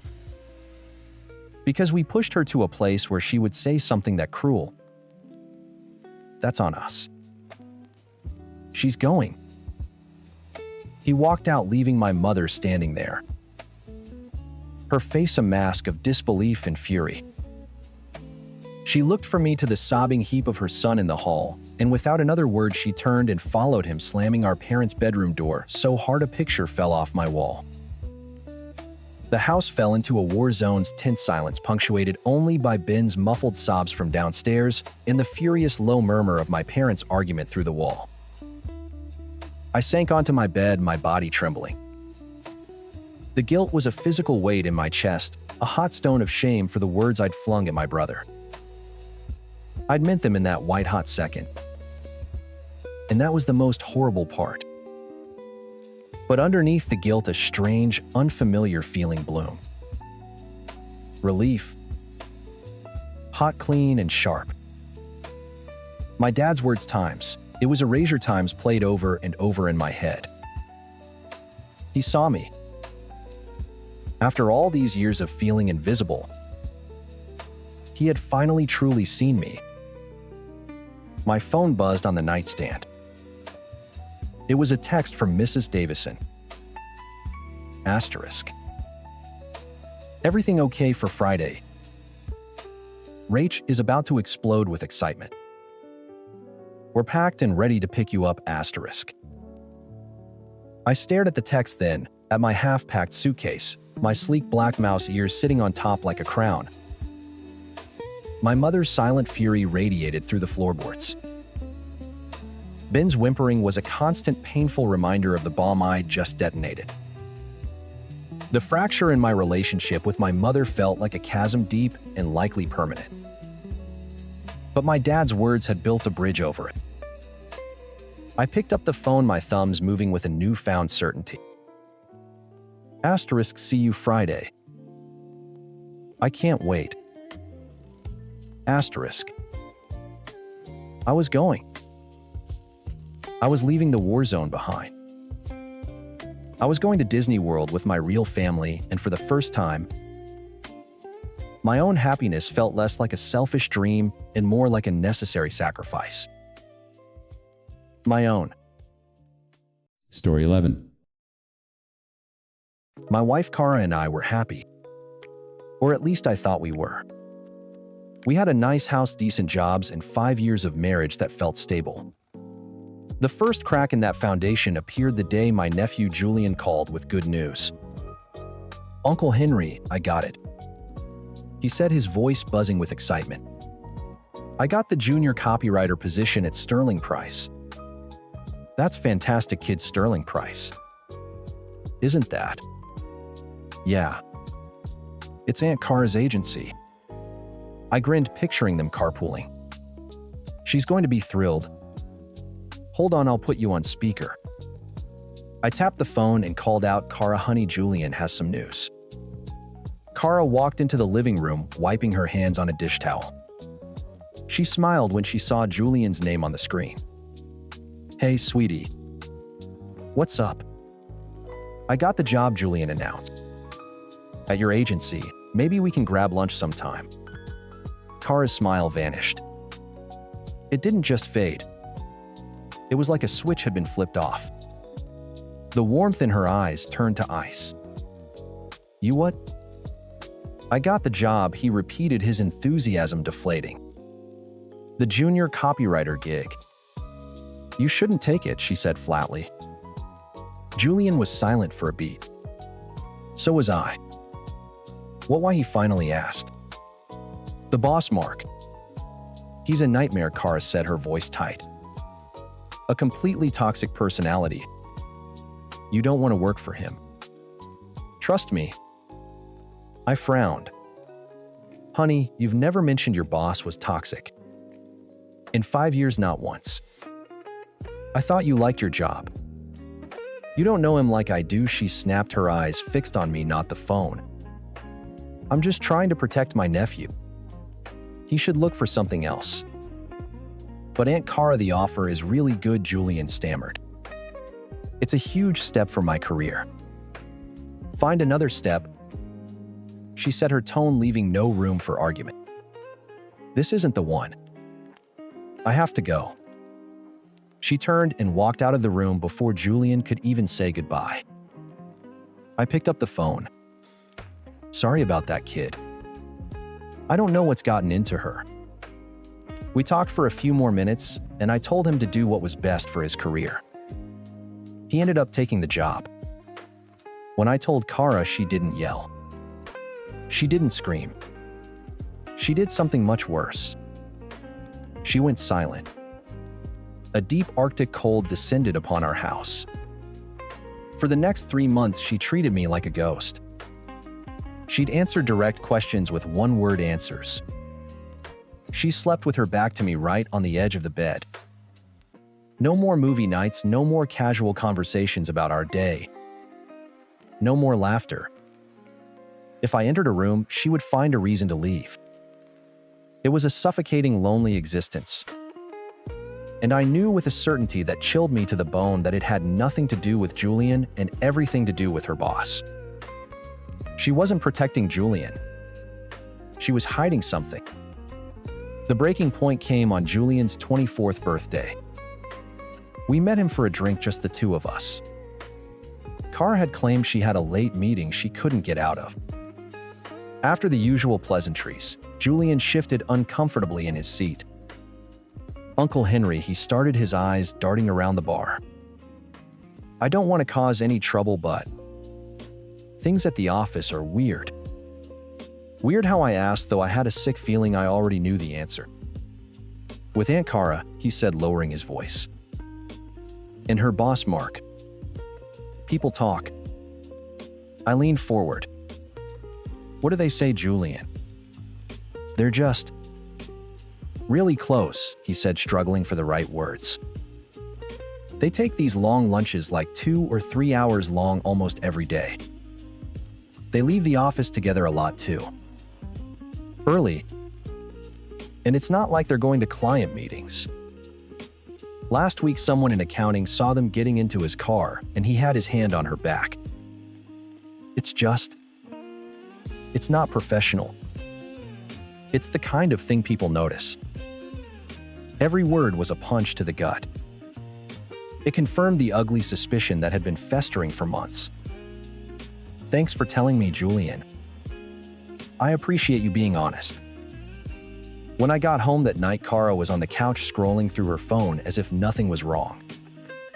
The fake normality was more infuriating than the silence.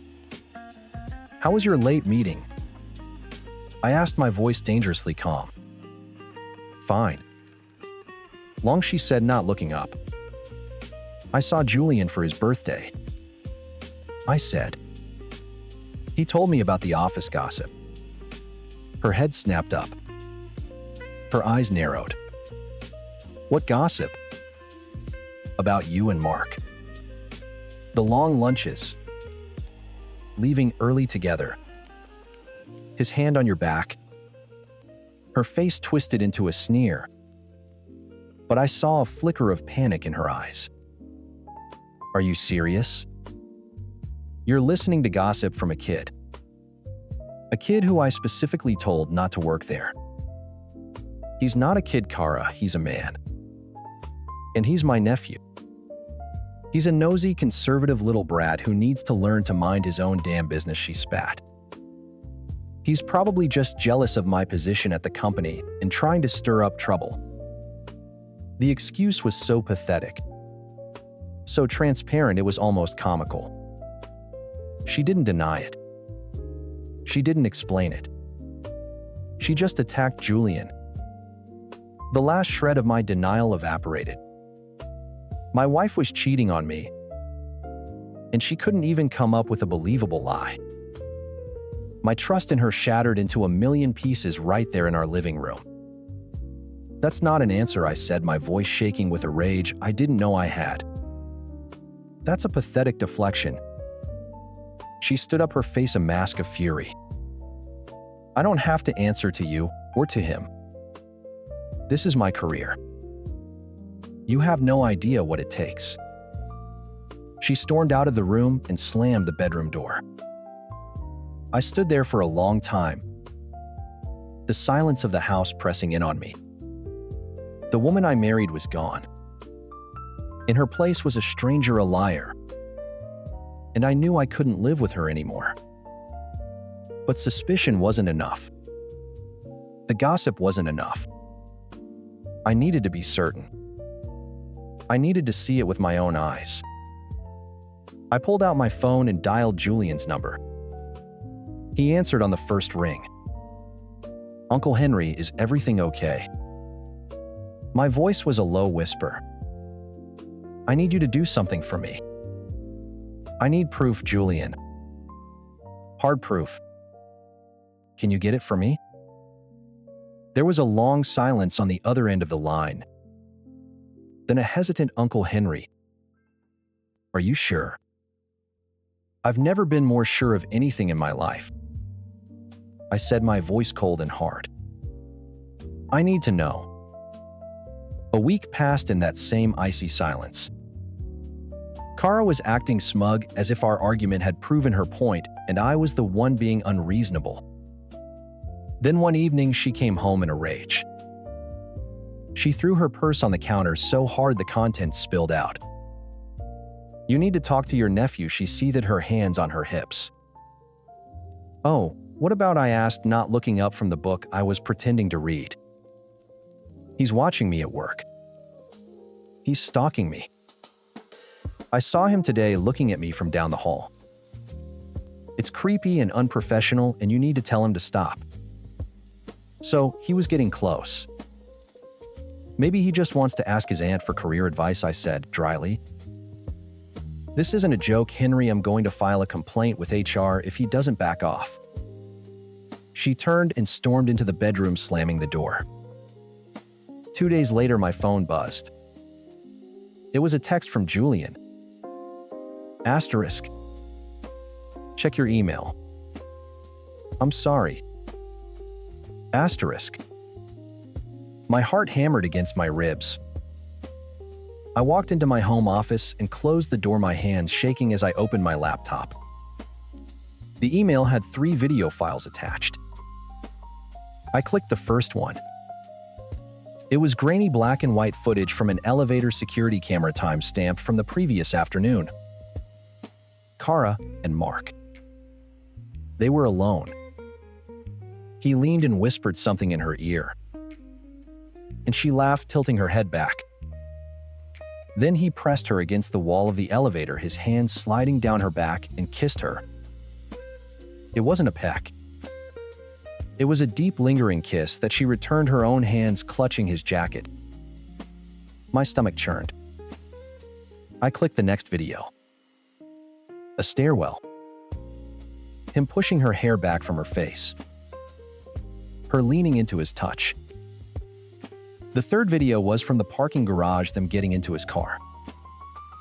He had his hand on the back of her neck, his thumb stroking her skin. It was undeniable. It was methodical. It was a routine.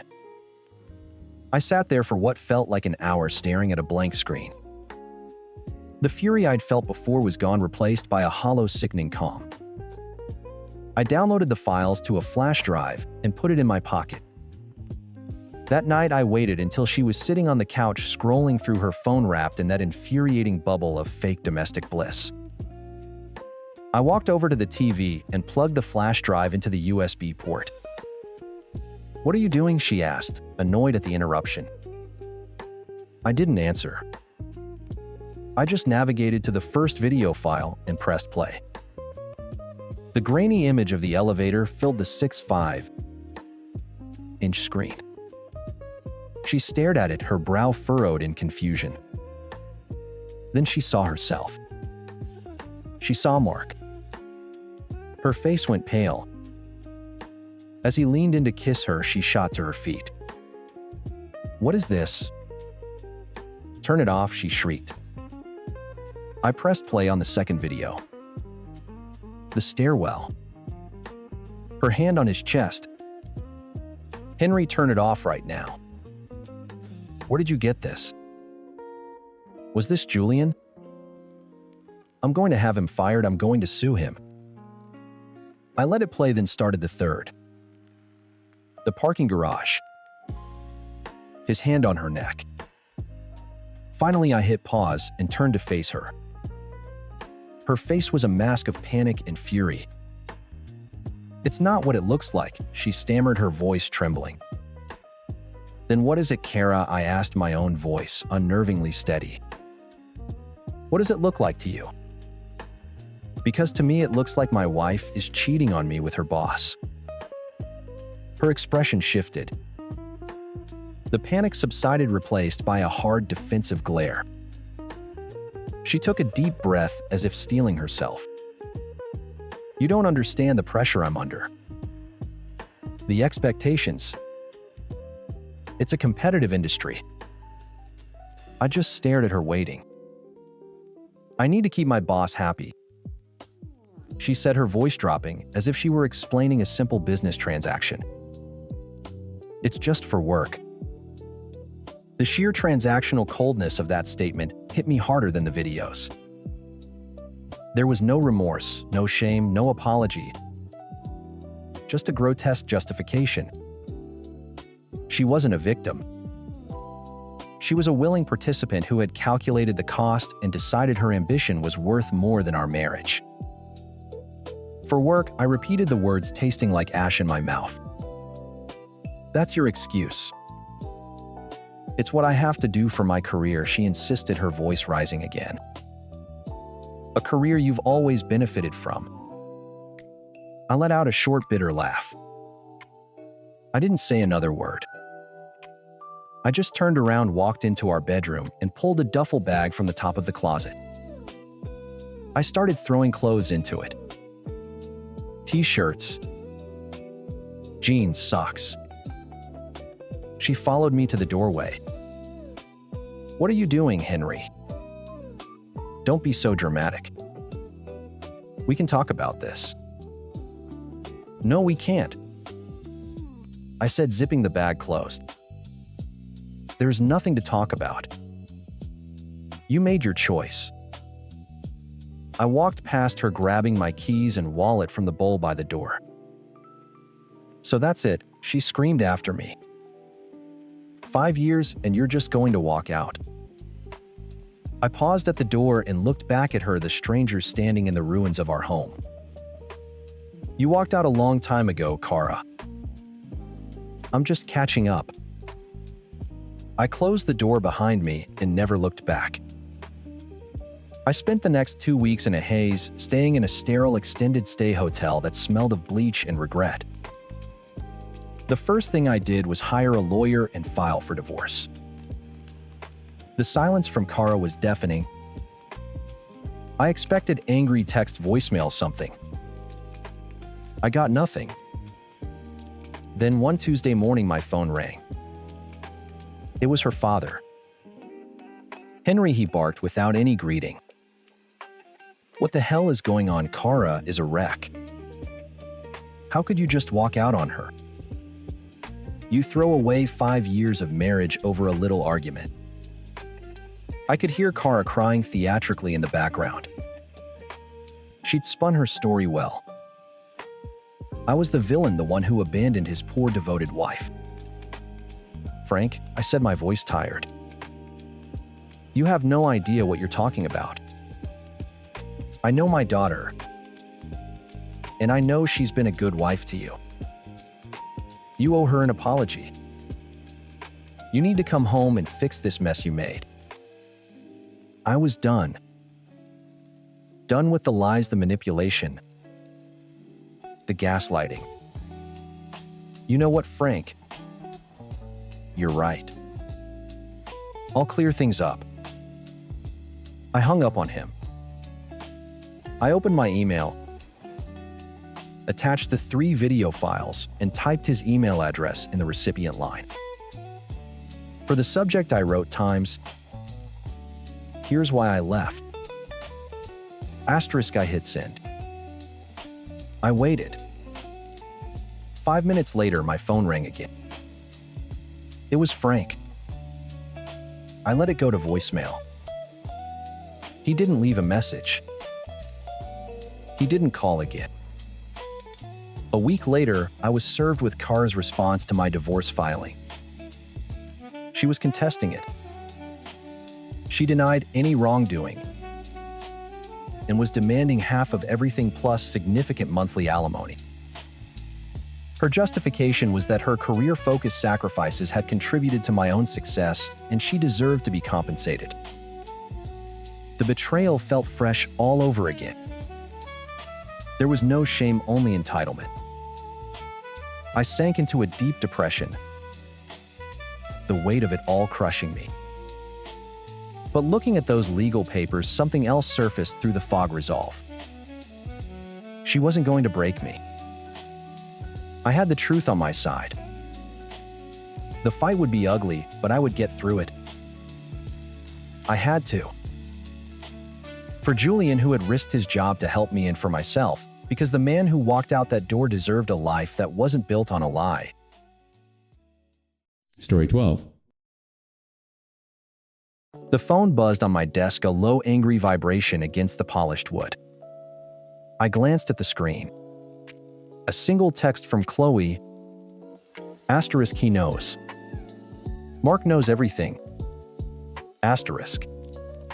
My blood went cold. Not a slow chill, but an instant icy shock. Like being dropped into a frozen lake. I snatched the phone, my thumb hovering over her name. My office, with its view of the city and the stupid motivational poster about synergy, suddenly felt like a cage. My tie felt like a noose.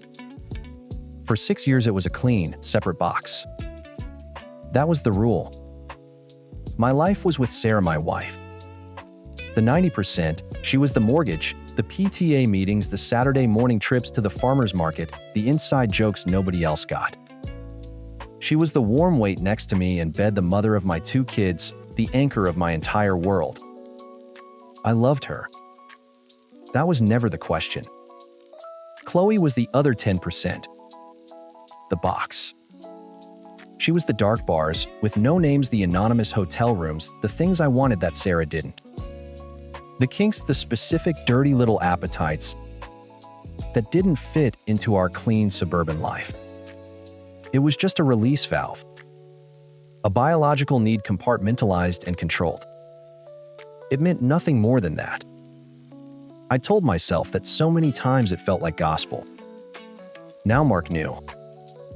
and the box was about to explode all over the 90%.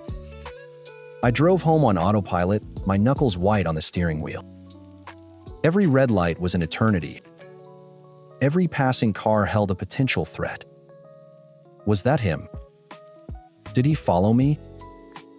My heart hammered against my ribs, a frantic trapped bird. When I walked through the door, the smell of roasting chicken hit me. My 7-year-old daughter, Maya, ran at me, wrapping her arms around my leg. "Daddy, we made cookies." Sarah was at the stove, a little flour smudged on her cheek. She smiled at me, that easy, familiar smile that always made my shoulders drop an inch. "Hey you. Rough day." The usual, I managed to say, my voice sounding hollow in my own ears. I watched her move around the kitchen, her hair tied up in a messy bun. I watched my son Ben meticulously setting the table, arguing with his sister about who got the blue cup. This was it. The calm before the storm. This perfect, fragile little world I had built, and the wrecking ball was already swinging. A wave of love so fierce and protective it almost buckled my knees, washed over me.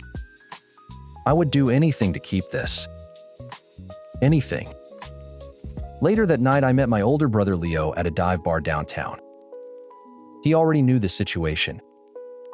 I'd sent him a frantic one-line text.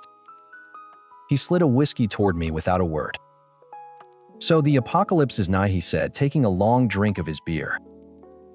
"He's going to tell her, Leo." "I know it. 6 years. She's never going to forgive me." Leo swirled the ice in his glass. He'd been through a messy divorce himself. He was my designated expert on marital implosion. "Okay. First things first.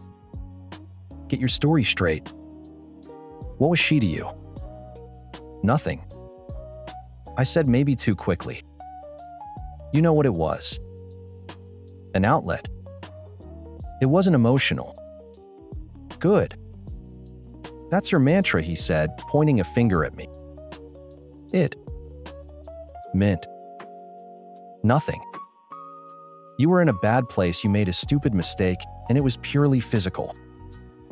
You were weak, not evil." "Got it." I nodded, grabbing onto the words like a life raft. Weak, not evil. When she confronts you, and she will, you don't confess. You react. She'll have evidence, text, whatever. Don't try to deny the act, just deny the meaning. You cry. You tell her she's the only one you've ever loved. You tell her this other woman was a symptom of your own insecurity, a disgusting mistake that has nothing to do with her or your marriage. You beg. You grovel. You book a therapist before the conversation is even over.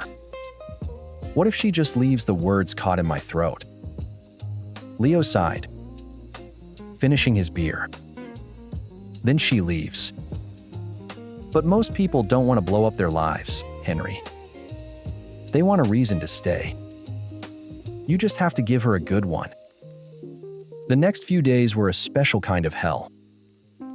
Every time my phone buzzed, I'd nearly jump out of my skin. I watched Sarah, looking for any sign, a flicker of coldness in her eyes, a clipped tone in her voice. But there was nothing. She was the same as always. Warm, funny, busy with the kids. We had sex, and I held on to her afterward like a man about to be cast out into the wilderness, memorizing the feel of her skin against mine. A week went by. Then 2. Silence. I texted Chloe. Asterisk. Anything asterisk. A few hours later, she replied. Asterisk, he hasn't said a word. To me, or anyone. I think he's just going to let it go. Maybe he's too embarrassed. Asterisk. The relief was so profound it was physical. I felt my muscles unclench for the first time in 14 days. The wrecking ball had stopped swinging. I dodged it. Mark had his own pride to worry about.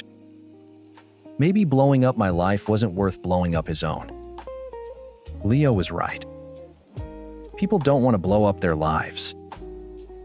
The false security felt incredible. I started sleeping through the night again. I laughed at dinner.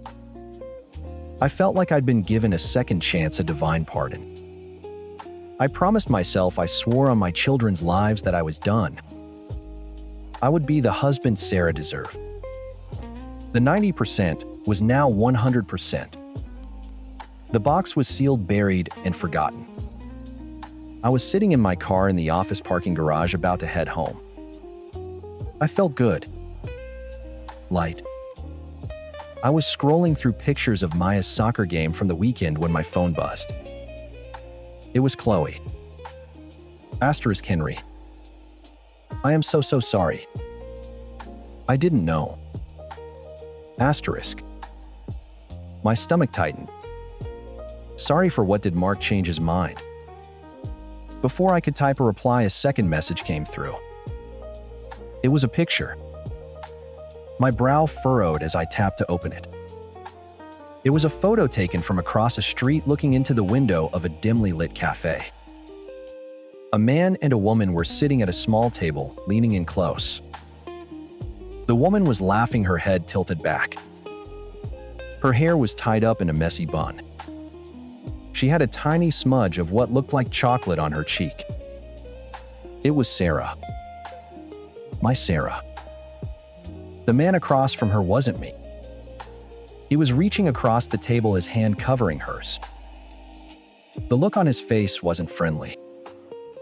It was intimate. It was the way I used to look at her years ago.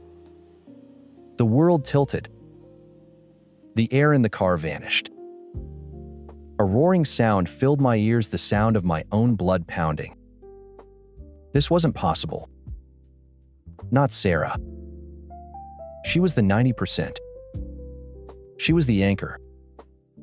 She was the one thing in my life that was pure and true. My hand started to shake, the phone rattling against the steering wheel. I couldn't breathe. I felt a hot acidic bile rise in my throat. This had to be a mistake. A misunderstanding. A friend from work. It had to be. Just then, my phone buzzed again. A new text, this one from Sarah. Asterisk, hey babe. Just leaving the grocery store now. Be home in 10. Want me to pick up some of that red wine you like? Asterisk. The lie. The goddamn lie. Asterisk. Just leaving the grocery store. Asterisk. My vision tunneled. The picture was a brand on my retinas. But the text was the twist of the knife. She was lying. To me. Easily, casually, without a second thought. I drove like a maniac, blasting through yellow lights. My hands shaking so badly I could barely keep them on the wheel. The 10-minute drive felt like an hour. When I burst through the door, my heart was a trip hammer in my chest. And there she was. Unloading groceries. Milk, eggs, a carton of orange juice. She was humming. Hey, you beat me, she said, smiling that same smile from before. That warm, familiar, lying smile. Traffic was a nightmare. The sheer breathtaking audacity of it stole my voice. I just stared at her, at the bag of apples on the counter, at the whole perfect fraudulent scene. Maya and Ben were in the living room, the sounds of some cartoon echoing down the hall. Henry, you okay? You look like you've seen a ghost. I couldn't do it. Not in front of them. I swallowed the acid in my throat and knotted my body, a single rigid knot of fury. Fine. Long day. We ate dinner in a state of suspended animation. I moved my food around my plate, the roasted chicken from the other night now tasting like ash.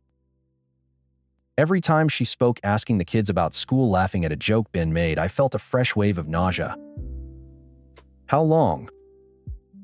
How long had this been going on? Was anything real? Later, after the kids were in bed, after the house fell into its usual quiet rhythm, I found her in the living room reading on the couch. The trap was set. My whole body was buzzing. I didn't say a word. I just walked over and dropped my phone onto the cushion next to her, the picture of her and him glowing on the screen. She didn't flinch. She picked it up, looked at it for a long moment, her expression unreadable. Then she set it down and met my eyes. Her own were calm. Too calm. Who is he, Sarah? I asked, my voice a low, shaking growl. The victim. I was the victim here. My rage felt righteous. Who the hell is he? His name is David, she said, her voice even. No tears, no panic. Just a statement of fact. The lack of drama was infuriating. I wanted her to crumble. I needed her to. David. How long? How could you do this? To me, to our family. After everything we have. The words from Leo's playbook came out automatically, a script for a different, more predictable tragedy. She looked at me, a flicker of something, pity maybe, in her eyes. Henry, stop. Stop. You want me to stop? I was pacing, now a caged animal. You're cheating on me, Sarah. You're throwing our whole life away for some. Asterisk David asterisk. Yes, I am, she said, still perfectly composed. She stood up, crossing her arms. She didn't look guilty. She looked tired. And you've been cheating on me with Chloe. The name hit me like a physical blow. It knocked the wind out of my lungs, the rage out of my veins, replaced instantly by a freezing, bottomless dread. My mouth went dry. My carefully constructed world didn't just crack. It atomized. What the word was, a pathetic squeak. I know about Chloe, she repeated, her voice softening, which was somehow worse. I have for some time now. About 4 years, give or take. 4 years. Not a recent discovery. A long-held secret truth. While I was sneaking around building my little box for the 10% she knew. While I was panicking about Mark, she knew. While I was holding her at night, feeling relieved and sanctimonious, she knew. The entire narrative of my life was a fiction, I told myself. My legs gave out and I sank onto the arm of the chair. The room was spinning. She kept going, each word a precisely placed nail in my coffin. At first I was devastated. But then I realized, you hadn't been present in this marriage for a long time. You were here, but you weren't times here asterisk. You just needed the 90% right, the stable home life. The window dressing. My own pathetic justification. She was throwing my own bullshit back in my face. David, she said, and her voice changed. It warmed. He sees all of me. He loves all of me. Not just the convenient parts. She took a deep breath, the only sign of emotion I'd seen from her all night. I love him, Henry. And I want a divorce. There it was. The end of the world delivered, not with a bang, but with a quiet, unshakable certainty. There was no begging to be done. No groveling. Leo's advice was a joke. I had no power here. I was never the one in control. The days that followed were a blur of antiseptic logistics and profound silence. Sarah transformed. The warm, familiar woman I knew was gone, replaced by an efficient, emotionally detached stranger who shared my address. She spoke about lawyers and custody schedules with the same tone she used to use for grocery lists. She was already gone. I'd just been too arrogant to notice. I moved into the guest room. I didn't sleep. I'd lie awake all night staring at the ceiling, my heart racing, replaying that conversation over and over. A weight settled deep in my chest, a permanent crushing anxiety I couldn't shake. I'd wake up gasping for air, convinced I was having a heart attack. After a week of this, I went to a doctor who gave me a prescription for clonazepam. The little white pills were the only things that could quiet the roaring in my head, dulling the world into a manageable gray fog. I called Leo, desperate for something, sympathy, advice, anything. She knew the whole time, Leo. 4 years. She played me. She let me believe I was getting away with it while she was building a whole new life. There was a long pause on the other end of the line. Played you, he finally said, his voice flat. Henry, she lived with it. For 4 years. She swallowed the betrayal every single day while you were off getting your 10%. What did you expect? Thank you card. His words were cold, hard stones. There was no comfort there. A month later, it was official. We told a few close friends through a stilted joint email about our amicable decision to separate. The next day, a mutual friend, Jessica, posted a vague supportive message on her Facebook page about how sad she was for us, how hard this must be on everyone. I couldn't help myself. I scrolled through the comments, hungry for some kind of validation. Asterisk, so sorry to hear, sending love to you both. Asterisk. Asterisk. Thinking of you. Sarah, you're one of the strongest people I know. Asterisk. Then I saw one from a woman I vaguely knew from a PTA committee. Asterisk, strong is right. Some of us knew what she was putting up with. He's getting exactly what he gave. Poetic justice, if you ask me. Asterisk. Another person replied beneath it. Asterisk. Couldn't agree more. You can't set a fire in your neighbor's house and be surprised when the embers burn yours down too. Asterisk. I dropped the phone on the bed. My face was hot with shame. They knew. Or they'd guessed. It didn't matter. They weren't seeing a heartbroken husband. They were seeing a hypocrite. A punchline. A man who was finally feeling the exact same pain he'd inflicted without a second thought for 6 years. The box I'd built wasn't just for my affair. I had put my wife in a box too. And she had simply quietly found the strength to climb out and walk away.